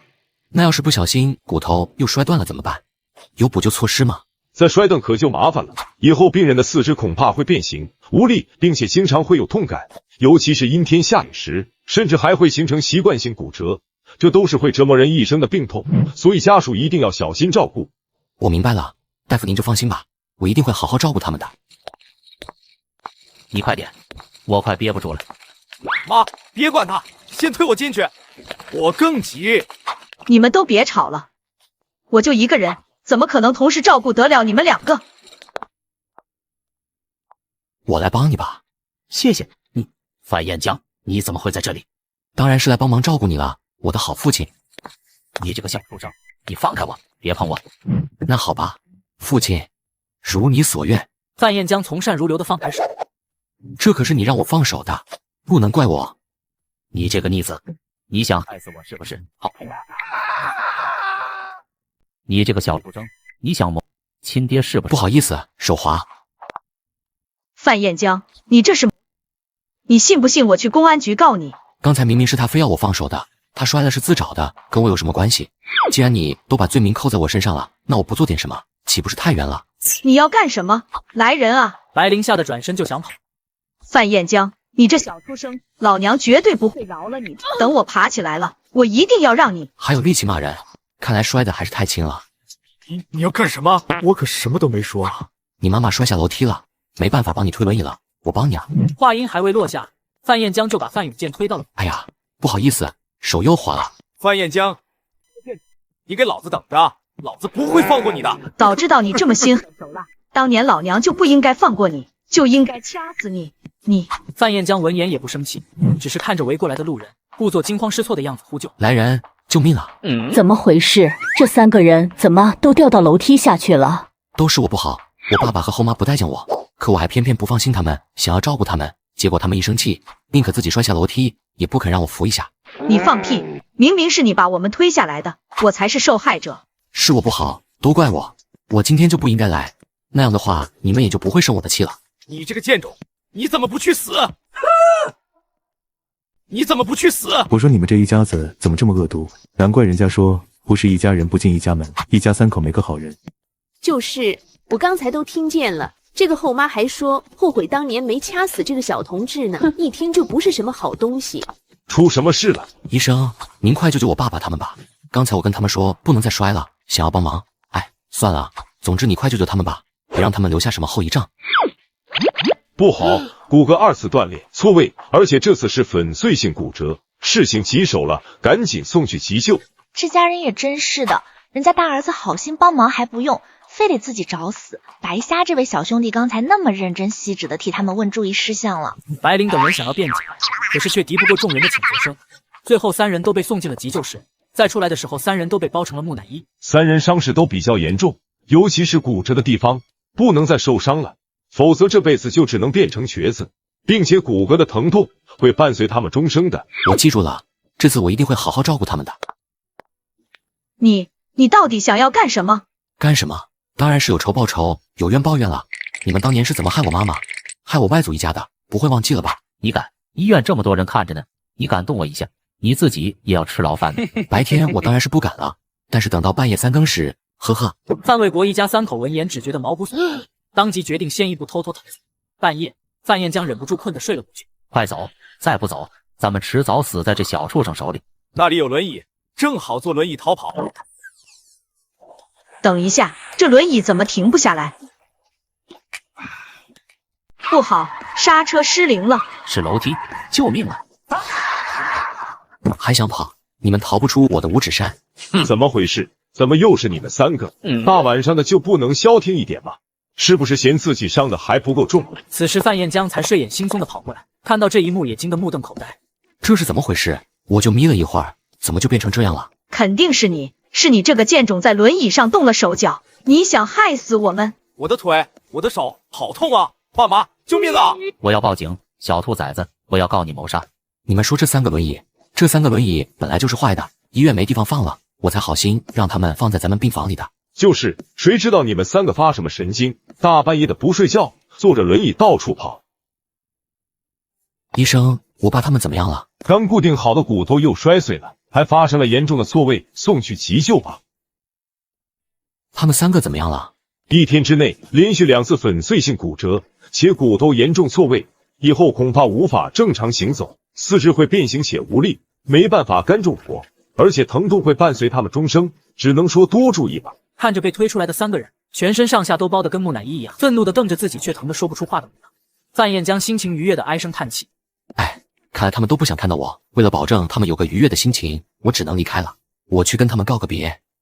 你这个逆子，你看看你们这一家子，虚得像条狗一样。看到你们这样，我就放心多了。你们就慢慢熬着吧，我要去过吃香的喝辣的好日子去了。你给老子回来，逆子，我不会放过你的。3天后一大早，范彦江还没起床，就被剧烈的敲门声给吵醒。谁呀？一大早的就砸门，门都要被你们砸塌了。范彦江打开门，结果就看到范卫国3个人坐着轮椅，一脸不怀好意地看着他。怎么又是你们？腿都断了还不消停，又到处跑什么？范彦江，你不要得意，你别以为老子腿断了就拿你没办法了。你就是范彦江吧？是我，怎么了？是这样的，你们家符合上山下乡的条件，按规定必须有1个人去下乡。你父亲已经替你报名了，我是来通知你的，请你在3天后按时下乡。什么人让我下乡？真亏你们想得出来。我记得之前发来的通知是让范永健下乡吧？怎么又变成我了？你不去也得去，我可是你亲爹，我让你去你就得去。你也好意思说你是我爹？平日里你们吃香的喝辣的，让我吃糠咽菜忍冻挨饿的时候，怎么就想不起来我是你儿子了？现在要下乡了，你想起来让我替你的私生子去了？你想得美！还有这种事？你们这一家子怎么回事？有这种情况怎么事先不说呢？你们该不会是故意欺负原配的儿子吧？怎么会呢？你看我们3个都伤成这样了，站都站不起来，还怎么下乡啊？让燕江替永健下乡是不太好，但是这不是没有办法吗？就是这都要怪你这个贱种，故意害我们受伤，你没想到吧？结果还是坑了你自己，你活该！你就等着下乡去吃苦受累吧，最好累死你！哈哈哈！同志，你都听到了吧？明明下乡是想我们接受教育的，怎么到他嘴里成了吃苦受累了？他这是在诽谤、侮辱国家的下乡政策。我都听到了，而且你说的这些话我会记录在案的，等你的伤好了，我们会追究你的责任。把下乡说成是吃苦受累，诽谤国家政策，你们这是要唱铁窗泪的吧？不是，我不是这个意思，您别听这个贱种胡说八道。对，我儿子一向很乖的，养不教，父之过。同志您听到了吧？范卫国他也觉得他这个私生子说的对，你们这一家子的思想都有问题，很有必要接受再教育。要不是看你们伤得走不了路，我就应该让你们全都下乡去锻炼一下。可惜了，这次只能你去了。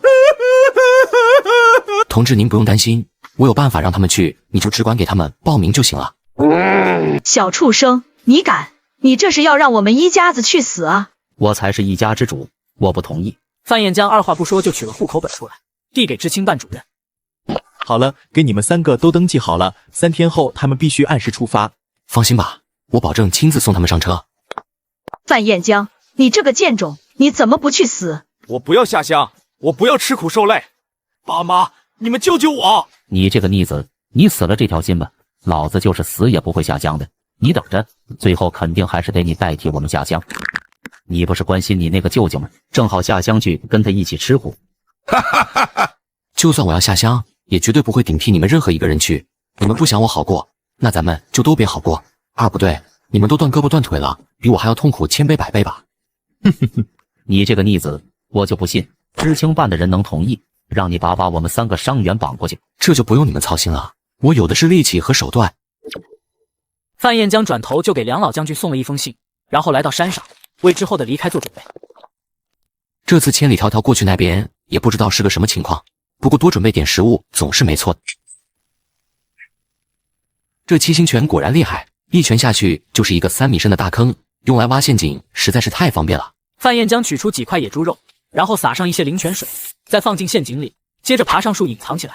等了还不到1个小时，就有一群傻狍子蜂拥而来。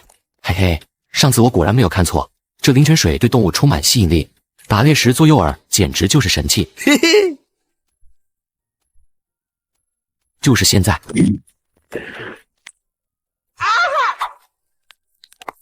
1、2、3、6、7，一共7头傻狍子，还有大有小，这是把一个傻狍子家族都给全家端了吧？系统将傻狍子收入空间。傻狍子已经收入空间，存放在肉食区域，数量为7，总重量为583斤。范燕将重新布置好陷阱，刚爬到树上，就听到一阵兽吼声。听着声音，来的东西不少啊！我操！又是野猪，还是一大群。这山里到底有多少野猪啊？野猪红着眼睛直直地冲向陷阱，然后纷纷掉了进去。这无异于激怒了野猪，一个个怒吼着狠狠冲撞着陷阱。没一会儿，陷阱就开始发生坍塌。不好，这些野猪太凶残了，再这样下去，陷阱就要全都被毁了。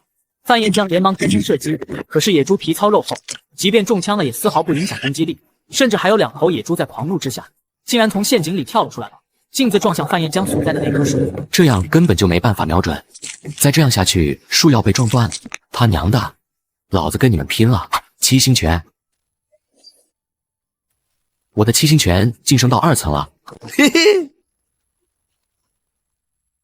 七星拳，哈哈哈哈！这七星拳2层的威力果然比1层上升了好几个档次，这个杀伤力，以后不管是遇到敌人还是打猎，都不用担心会有危险了。这野猪也太大了吧！这一头最起码都有500多斤了。看来野猪在这座山林里的日子过得不错，甚至都有点泛滥了。正好陷阱都被弄塌陷了，不能再用了。我还是去找一找野猪的老巢，不但能充实一下食物储存，还能缓解野猪泛滥的危机。范燕将野猪全部收入空间后，便循着野猪的痕迹一路找了过去。果然在一个山谷里找到了一大群野猪。我操，27头野猪！我这是打到野猪的大本营了吗？不行，这最大的一头野猪都快有700斤了，一看就知道很凶残。要是不能一击毙命就麻烦了。范燕江正在发愁要怎么捕猎，突然野猪首领闻到了生人的气息，当即怒吼一声，便带着野猪群冲了过来。我操，这是要弄死我的节奏啊！这野猪头子也太强了吧，速度这么快！不好，他冲过来了。范燕江使出七星拳，将野猪首领轰飞，可下一秒他打了滚站起来，咆叫一声，带着野猪群一起冲了过来。我操，作弊啊！野猪居然也会搞群殴！系统，救命啊！对了，这是农场空间，可以收取活物的，我怎么给忘了？范燕江当即出了空间，对着正愤怒的到处乱撞的野猪群，大手一挥，系统把这群野猪全部收入空间。野猪已经全部收入空间，其中5只已经死亡，存放于肉食储存区，重量为2120斤，剩余22只为活物，存放于野猪养殖区。野猪还在不甘心的想要攻击范燕江，可是空间里自带的篱笆坚固无比，野猪差点把自己撞死都没能冲出来。哈哈哈，还想跑？你们逃不出我的五指山。不过这群野猪的战斗力格外强，要是能给我当猎宠就好了。看着倒在地上气喘吁吁的野猪首领，范燕江突然灵光一闪，取了一些灵泉水来喂给他。想喝对不对？我知道你们动物都喜欢这灵泉水，只要你以后乖乖听我的话，我就每天喂给你喝，好不好？范燕江话音刚落，野猪首领竟然跪倒在地，对着范燕江做出一副臣服的样子。你这是同意了？恭喜宿主收服野猪首领，猎宠数量+1。我操，这灵泉水竟然还有这个妙用，竟然还能收服猛兽做猎宠。那我要是能再收服一群老虎、熊瞎子什么的，那我岂不是就成了山中霸王了？可惜时间不够了，不然还能试验一番。随后范燕江来到湖边，不过这次他没有再跳进湖里。七星拳，系统把1斤以上的鱼收入空间。1斤以上的鱼已经全部收入空间，重量为561斤。这一拳下去，比我以前游半天收的鱼还多，太方便了。再来，范燕江几拳下去，就轻松收获了将近1万斤鱼。好多鱼，我这辈子还是第一次见到鱼山鱼海。拿到黑市去，最起码能卖个5000多块。也不行，要是每次都这么捕鱼，要不得多久，湖里的鱼就该撑不住了，还是得自己养才行。系统建立水族养殖区，水族养殖区已经创建。这个鱼味道好，刺还少，养起来留着吃。这个鱼繁殖快，适合当储备粮，留着。这个鱼好养活，不容易死，养起来。这些繁殖快，味道好，适合当储备粮，多加点灵泉水，加速生长繁殖。剩下的统统卖掉。将留下来的养殖的鱼分类后，范燕江这才来到黑市。小范兄弟，这次又弄到什么好东西了？好东西没有，就只有7000多斤鱼，你收吗？收，当然收，还是按照5毛钱1斤给你，怎么样？行，还是老地方，你们派人去取就行。不过我这次不只要钱，还要换一些票，粮票、烟票、酒票、工业票，我全都要。可以，粮票我这里有60、70张，烟票、酒票30多张，工业票比较少，我也就9张。要是不够的话，我再想办法去收点来。行吧，聊胜于无，以后的事以后再说。除了票以外，我还要种子，各种粮食作物的种子都要，人参的也要。种子好说，我现在手头上就有300多斤，你要多少？1亩地大概需要2、3斤种子，300多斤，也就是100多亩地的种子，也没多少，我全都要了。最后，范彦江揣着3000块钱和一堆票据、种子转身离开。这些票据还是太少了。听娟娟的意思，舅舅那边的情况很不好，这年头不管是买东西还是送礼，都需要票，多囤一点有备无患。范彦江在黑市上逛了一圈，终于在角落里找到了一个票贩子。我要全国通用的粮票、烟票、酒票、工业票，还有其他的票都行。你这里有多少？你开玩笑的吧？全国通用的粮票可不便宜啊，50斤的粮票1块7一张，我这里有200多张呢。你确定你能买得起？才200多张，怎么这么少？这还少？这粮票除了能用来买粮食，还能用来买油。一张50斤粮票能买1两油。现在好多人家1个月都吃不上2两油呢。这200多张粮票够一家人用好几年了，你还嫌少？我家人多，而且我喜欢吃香喝辣，怎么了？你这点票够干什么的？我全都要了。你要是能在3天内再搞点过来，你有多少我全都包了。你说真的？那我可就放开手去搞了。当然，不过必须在3天内，过时不候。明白，您就等我的好消息吧。第二天，范彦江来到供销社。同志，来10条中华烟，再来10瓶茅台，多少钱？中华烟1条6块1毛钱，一张甲级验票，茅台酒2块9毛7一瓶，一张甲级酒票，一共是90块7毛钱。再来50斤大白兔奶糖。好，大白兔奶糖3毛5一斤，加起来一共是108块2毛钱。这个价格实在是太实惠了，我打猎用不到1个小时就能赚回来。范彦江爽快地付了钱，旁边的售货员和顾客们羡慕的眼睛都红了。这小同志出手也太大方了，这种小零食一开口就是50斤，比我1个月卖的都多。小伙子人年轻，长得又帅气，不知道有没有对象？我有个侄女，跟你年纪差不多，还上过学。小伙子，你要不要考虑一下？我有个侄女，跟你年纪差不多。小伙子，你要不要考虑一下？不好意思啊，我现在没有找对象的心思。先别急着拒绝，两人先见一面也好嘛。感情这东西不就是……那什么，我还要上班，马上要迟到了，我先走了。没想到都穿越了，还要被催婚，这些大妈实在是太可怕了。系统把东西收入空间，然后取出板车和野猪。范彦江推着5头野猪来到后勤部，此时站长、副站长和后勤主任正聚在一起发愁。过几天有考察团下来视察，可是现在食物紧张，肉卖的贵，而且还不到，这可怎么办？实在不行，就只能凑钱买高价肉了，总不能让人家来了吃糠咽菜吧？可是咱们单位穷得叮当响，去哪里筹钱呢？你们这是怎么了？怎么都唉声叹气的？站长3人抬头看到板车上的野猪，瞬间眼前一亮，直接冲了过来。野猪？是野猪啊，还是整整5头？我的天哪！这加起来最起码得有小3000斤。小范，你简直就是咱们铁路局的及时雨啊！刘叔，你们这是怎么了？不就是几头野猪吗？你们怎么这么激动？小范，你可不知道，再过几天上面要派考察团下来视察，要是招待不好，恐怕要出乱子的。偏偏现在粮食肉根本买不到，你可是帮了咱们的大忙了。这野猪肉你打算卖多少钱？能不能比市场价便宜？咱们后勤部是真的没钱了。不用钱，这4头野猪就算是我半卖半送给咱们铁路局的，只是要麻烦你们帮我把剩下这头野猪肉做成菜，红烧肉、粉蒸肉、红烧肘子都行。此言一出，站长等得差点惊掉了下巴，忍不住惊呼出声。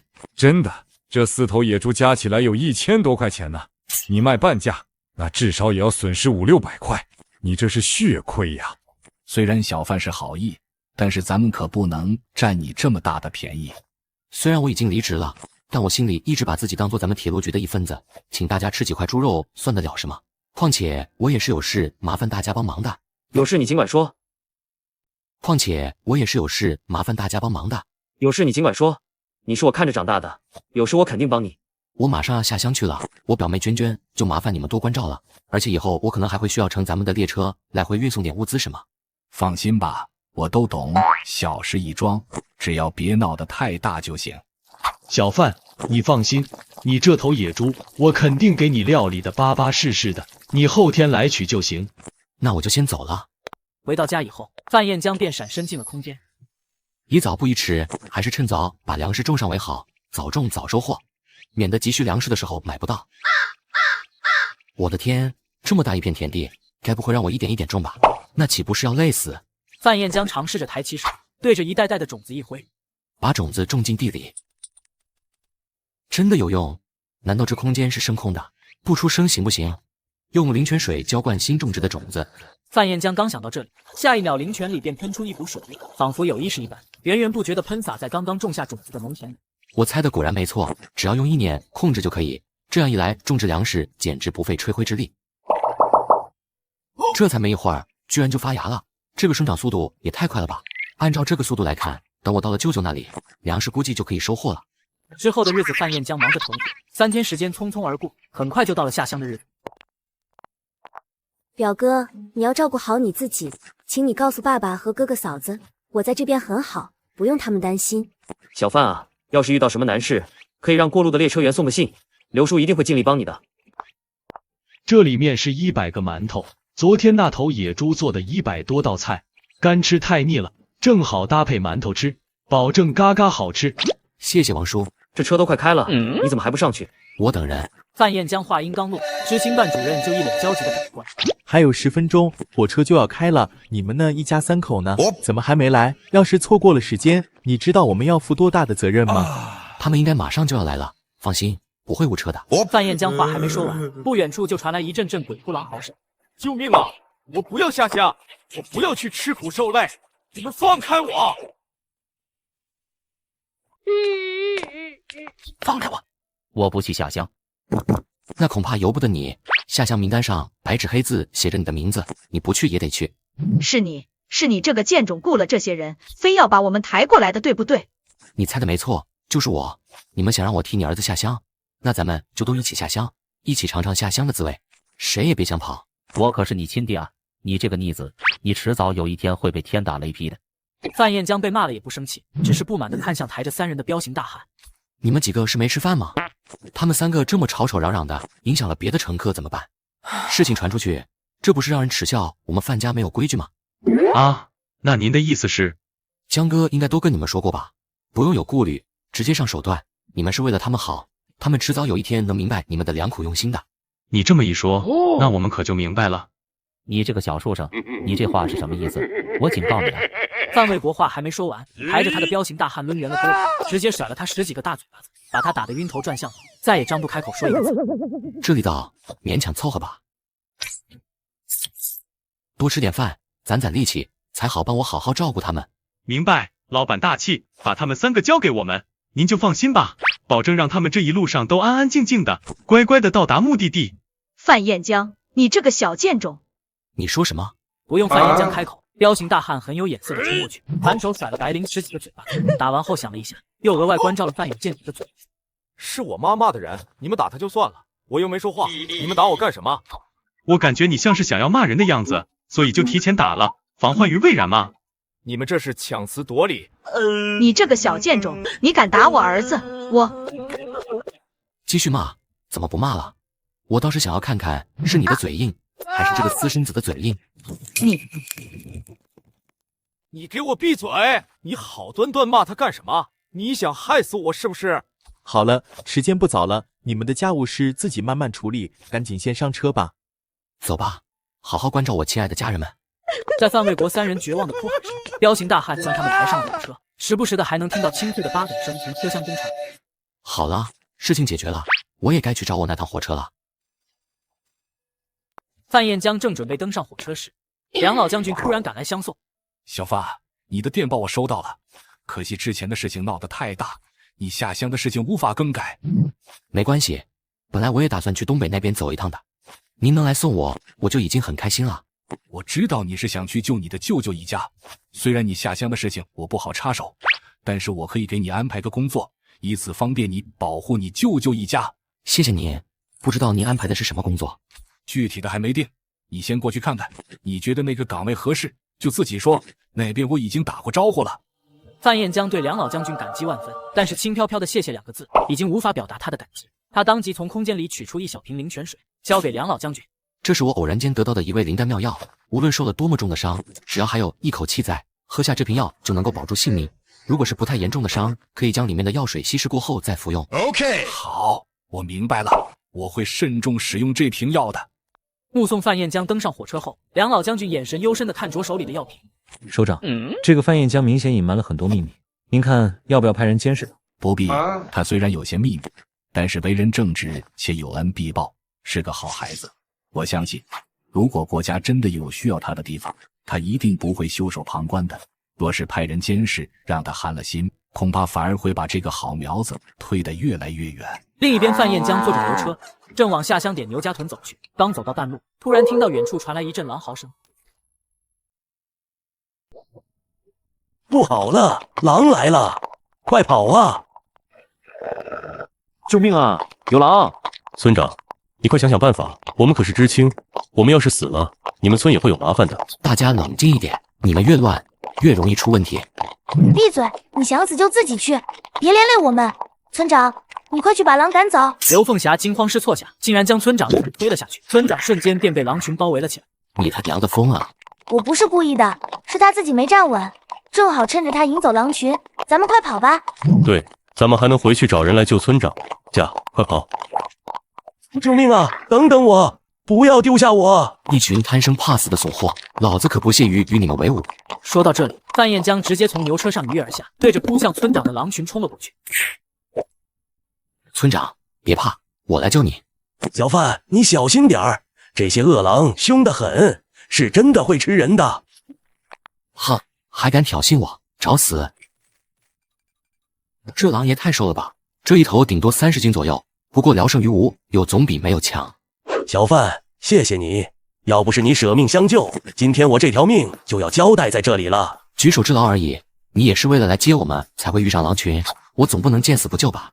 你是个有良心的，而且实力也强，怪不得上面特意打招呼让我多关照你呢。你放心，只要村里有我在，有什么事情你尽管跟我说，我一定尽力帮忙。天色不早了，咱们还是赶紧回去吧，万一天黑了，山上下来的野兽恐怕会更多。随后两人一路向牛家屯走去，紧赶慢赶，总算是赶在天黑前回到了村里。前面就是知青点儿，你先过去安置一下，我回去取点东西。有人吗？请问这里谁负责管理？就是范彦江。没错，怎么你认识我？哼，我可不认识你这种贪生怕死、欺负女同志的败类。你这是什么意思啊？我什么时候欺负女同志了？你还想狡辩？刚才的事情刘知青已经都跟我们讲过了。你们回来的路上遇到狼群围攻，你居然因为害怕留下村长独自逃跑。他是这么跟你们说的，然后他说你们就信了。要是我真的贪生怕死独自逃跑，那为什么坐着牛车先回来的是他们呢？还不是因为你做坏事心虚，不小心掉下去了。本来我们也想救你的，可是我们不会驾车，停不下来。就是我当时也在牛车上，我可以为刘同志作证。听到没有？你这简直就是杀人！我真没想到你们知青里面还有你这种刽子手的存在。你给我滚！我们知青点不欢迎你。没错，你随便在哪个犄角旮旯打个地铺吧。嘿嘿，我也没有想到知青里面还有你这样的蠢货。你脖子上长的那个玩意是摆设吗？他们说什么就是什么，都不知道找其他人求证一下吗？找谁求证？当时牛车上就我们几个人。当然是找村长这个当事人了。村长都被你害死了，你居然还有脸拿他开玩笑？谁跟你说村长死了？范彦江话音刚落，下一秒村长就带着村民敲锣打鼓的跑了过来。欢迎范知青来到我们牛家屯。村长，你怎么会在这里？你究竟是人还是鬼？我当然是人了。怎么，看到我没被你害死，你很失望？什么？村长，您的意思是你是被刘同志他们害的？没错，他们把我推下车，要不是范知青，我早就被狼吃了。居然敢骗我！宋哥，我不是故意的，我也是被他们给骗了。村长肯定和范彦江是一伙的，他们故意做戏骗我们。同样都是知青，凭什么他来的时候你们敲锣打鼓的？你们这是在搞特殊？因为范彦江同志是英雄，他不但打退了狼群，救了我的命，还在京城的时候就屡立奇功。我刚接到上面的消息，你的奖励发下来了，这里面是600块钱，还有粮票、肉票各20张。看到那厚厚的一叠大团结，众人嫉妒的眼睛都红了。600块钱，这么多，他凭什么呀？我不相信，他还没有我大呢，毛都没长齐，他能立什么功劳？见识少不是你的错，但是说出来到处显摆，可就是你的不对了。以后遇事多动动脑子，别老用脚后跟思考问题。你敢骂我蠢？闭嘴！这是上面的决定，你们要是有意见，自己去找领导反映，别在牛家屯闹事。小范同志，今天天色太晚了，你早点休息。明天我再为你接风洗尘，让你尝尝咱们地道的杀猪菜。可是他们都说知青点不欢迎我，让我找个犄角旮旯打地铺呢，我实在是没地方住了。谁说的？给我站出来！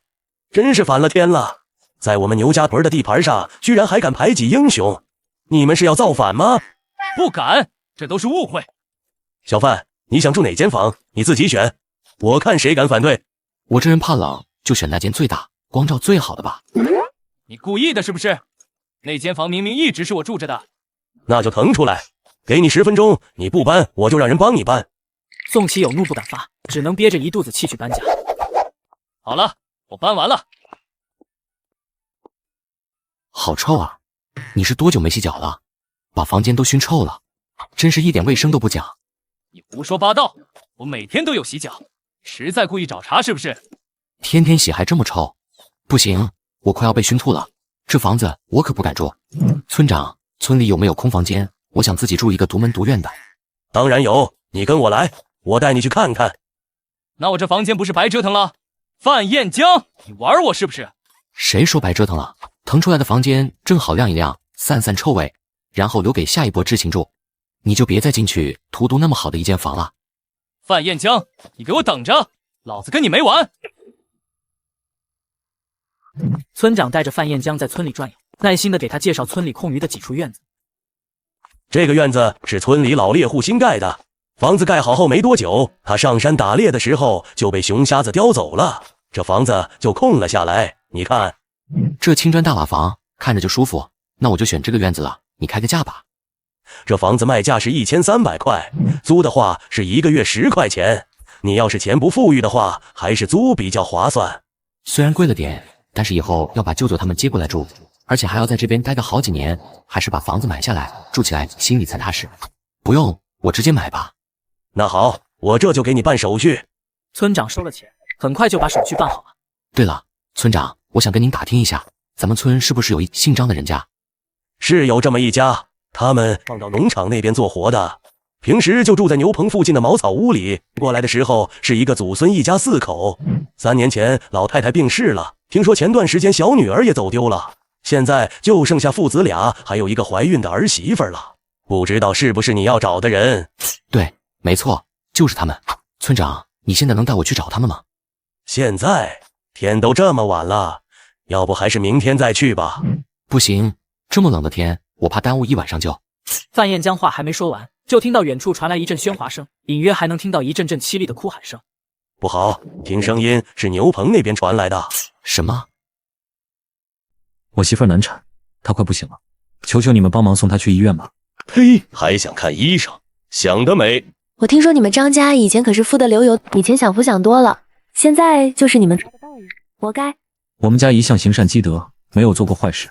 况且我媳妇儿以前还当过老师，教书育人，她不该落到这步田地。求求你们救救她吧！只要你们送她去医院，以后让我做什么我都愿意。别在这里碍事，我们还要去上工呢，没工夫管你们。滚开！再敢拦着路，信不信我直接打死你？住手！哟呵，来了个多管闲事的，你算哪根葱，也敢对大爷我大吼大叫的？范彦江二话不说，直接反手抽了他几个大嘴巴子。你是谁的大爷，在我面前还敢口出狂言？你不会说话，老子就好好教教你。我可是村里的治安队长，你敢打我？你他娘的这是要造反啊！兄弟们，给我上，把他绑起来，给我往死里揍！小伙子，你快走吧，吕建明可是真的会把人打个半死的，你别被我们连累了。现在知道怕了，晚了。今天你们3个，还有你这个多管闲事的东西，你们一个都别想跑。吕建明，你有什么事冲我们来，别连累无辜的人。你们都别管我了，我宁可死，也不愿意你们向这个混蛋卑躬屈膝。呵呵，还挺有骨气嘛！给脸不要脸的东西都给我抓起来，绑在树上浇凉水，我倒要看看他们的骨头有多硬。住手！放开他们！敢不敢跟我比划比划？好痛啊！我的腿都快要断了。兄弟们，好家伙，给我把他打成筛子！你们居然敢对平民百姓动枪，谁给你们的权利？哼，在这牛家屯，我吕建民就是权力。敢跟我作对的人，这辈子都别想好过。你杀了我，你也别想活。你以为公安局是摆设吗？这你就不懂了吧？这四周山上的猛兽泛滥成灾，经常有人被下山的野兽吃掉。到时候把你往山里一扔，谁知道你是被打死的，还是被野兽吃了？呵呵，本来还担心要怎么处置你，没想到你早就替我想好后路了，真不错。你说什么呢？叽里咕噜的，兄弟们，开火！随着吕建明一声令下，治安队的人正准备射击，谁知就在这时，范彦将一个闪身冲到吕建明面前，直接掏出枪抵在他的脑门上。有种就开枪，我看是你们的枪快还是我的枪快？你敢？你不想救张家这3个人了？他们救不救的活无所谓，反正你必须死。我不信，有种你……吕建明话还没说完，范彦将二话不说直接开枪。对不起，我错了，别杀我，我再也不敢了。少废话，送他们去医院。你们还愣着干什么？耳朵聋了吗？快点送这女人去医院！呵呵，你们这是想冻死他们是不是？去村里借汽车，你们是傻子吗？要是老子有个3长2短的，你们都得给我陪葬。是，我们这就去借车子。很快，村长开着小汽车，亲自送张明杰他们去了医院。幸好送来的及时，母女平安。要是再晚来半个小时，恐怕母亲和孩子都要有生命危险了。谢谢你，小兄弟，要不是你，我老婆和女儿就没了。你是我们全家的恩人，请受我一拜。你们别这样，舅舅、表哥，你们不认识我了吗？舅舅、表哥，你们不认识我了吗？我妈妈是张丽，你是丽丽的儿子小江，你居然长这么大了！哼，你们之前不是对我们张家避之唯恐不及吗？还趁着奶奶病重，骗走了我们最后的积蓄，现在又来装什么好人？文斌，别这么说话，你姑姑肯定是有她的苦衷的。小江，你和你妈妈这些年过得还好吗？我妈妈她3年前就已经去世了，我们没有接到你们求救的电报。范彦将把范卫国做的孽，还有遇到张文娟的事情都说了一遍。舅舅闻言哭得伤心不已。丽丽她还那么年轻，怎么就走了？我就知道她不是那样的人，可惜……对不起，我错怪你和姑姑了。所以这次你是特意来救我们的吗？对，你们放心，有我在，没人敢欺负你们。你们先和我说说，那吕建民究竟是怎么回事？那个畜生牛家屯的那天起，就看上了铃兰的美貌，一直骚扰她。虽然我和父亲千防万防，可双拳难敌4手。前天他趁着我们上工的时候，闯进了我们家，意图对铃兰不轨。铃兰拼死反抗，结果却被他推倒在地，然后就动了胎气，差点就1尸2命。畜生，你们放心，这个仇我一定替你们报。小江，你可别冲动，那吕建明不是好人，而且他手底下还有一支治安队，他们个个都有枪。放心吧，我不会莽撞的。说着，范彦将借着背包的掩饰，从空间里取出几个热腾腾的馒头和一碗香气扑鼻的红烧肉。舅舅、表哥，你们肯定1天没吃饭了吧？先吃点东西垫垫肚子。大白馒头、红烧肉，这些可都不便宜，你从哪里弄来的？这都是我自己在山上打猎弄来的，不要钱，你们尽管吃。可是这也太奢侈了，你还是拿去卖了换钱吧，我们吃粗粮就行。让你们吃就吃，钱什么时候都能赚，先把身体养好最重要。那我就不客气了，我先留半碗，等下铃兰醒了给她吃，我们2个吃半碗就行了。范彦将让舅舅和表哥暂时留在医院，自己先一步返回牛家屯，来到村长家里。你这是怎么了？村长，吕建明他欺人太甚，我跟他不死不休，今天来就是跟您打个招呼，希望您不要阻止我，当然你阻止也没用。我当然是支持你的，只是吕建民在村里的势力根深蒂固，很多人都是他的忠实拥趸，平时他甚至能压我一头，我对此也是无可奈何，更别说你一个人单枪匹马的，哪里是他的对手？我这人最喜欢的就是迎难而上，我倒是要看看我和他究竟谁的拳头更硬。范彦将刚回到自己新买的小院子，就被人堵在了门口。小子，你终于回来了，老子可是等你多时了。你们来的正好，我也正想找你们呢，倒是省得我到处跑，把你们一个个给搜罗起来了。死到临头了，你还在嘴硬？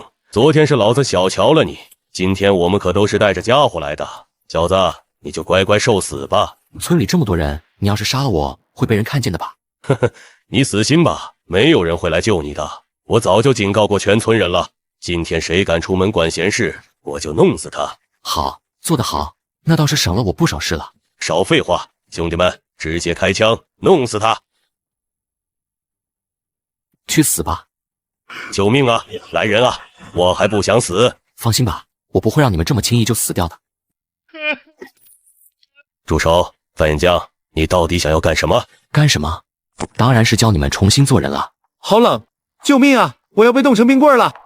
对不起，我错了，我不该听队长的话对付你。你要报仇就找他，求求你放了我们吧。你放屁！范彦江，不是范大爷，这些事儿都是他们撺掇我干的，我就是耳根子太软了，真的不关我的事儿。求求你饶了我这一次吧，我以后再也不敢了。你们不是知道错了，你们只是害怕了而已。如果不是我及时赶到，我嫂子和我的小侄女就要被你们给害死了。如果不是我及时赶到，我嫂子和我的小侄女就要被你们给害死了。你们拿什么赔给我？什么？张家那群窝囊废是你的亲戚？你再辱骂他们一句试试。范大爷，我错了，我真的不知道他们是你亲戚，我以后再也不敢了。不用急着忏悔，等到了阎罗殿，你们有的是时间慢慢忏悔。说到这里，范彦江从空间取出一只野鸡，当场宰杀，然后把鸡身上。等着吧，很快好戏就上演了。范彦江刚爬上树，没多久，一群饿狼就闻着。范彦江，你不得好死！范彦江却无动于衷。哼，一群畜生，活该！范彦江拖着一群饿狼回了村里，整整20头狼，瞬间轰动了全村。我的天哪，这小伙子竟然一个人打死了20头狼！真没看出来，这小伙子长得斯斯文文，还这么年轻，打猎竟然这么厉害。他就是我心目中的大英雄，我一定要嫁给他。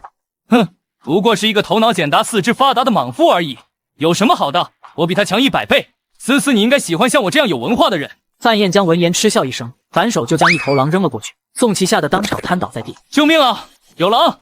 来人啊！我还不想死！怂货！你别嚎了，就是一只死掉的狼而已，你这也害怕，真丢人。范彦江，你故意的是不是？你就是故意害我在思思面前出丑，想跟我抢思思，对不对？对。范彦江，刚才我看到你和治安队的吕建明一起上山了，他们人呢？死了，被狼给吃了。什么？什么？那你为什么没事？是不是你害死他们的？我没事，是因为我足够强。你要是不信的话，就跟我上山，我把狼引出来，亲自给你演示一下事情的经过。不，我相信你，我还不想死。我宣布，从今天开始，我就是新的治安队长。愿意参加治安队的人来我这里报名。1日3餐都有肉，吃饱为止。真的给吃肉吃到饱吗？当然，大丈夫一言九鼎。那我报名，只要让我吃饱饭，我就跟你干。还有人报名吗？众人虽然眼馋治安队的待遇，可是却没有人相信范彦江能做到。除了大强以外，根本没有人报。你真当大家都是傻子吗？治安队要负责抵御山上的野兽，说不定什么时候就死了。除了大强这种傻子，谁会为了一口肉卖命？就是你尽管吹牛，等你遇上猛兽，你就知道害怕了。我等着吃你的席。那就让你们见识一下我的厉害。范彦江话还没说完，就听到村长凄厉的尖叫声：“快跑啊！熊瞎子下山了！”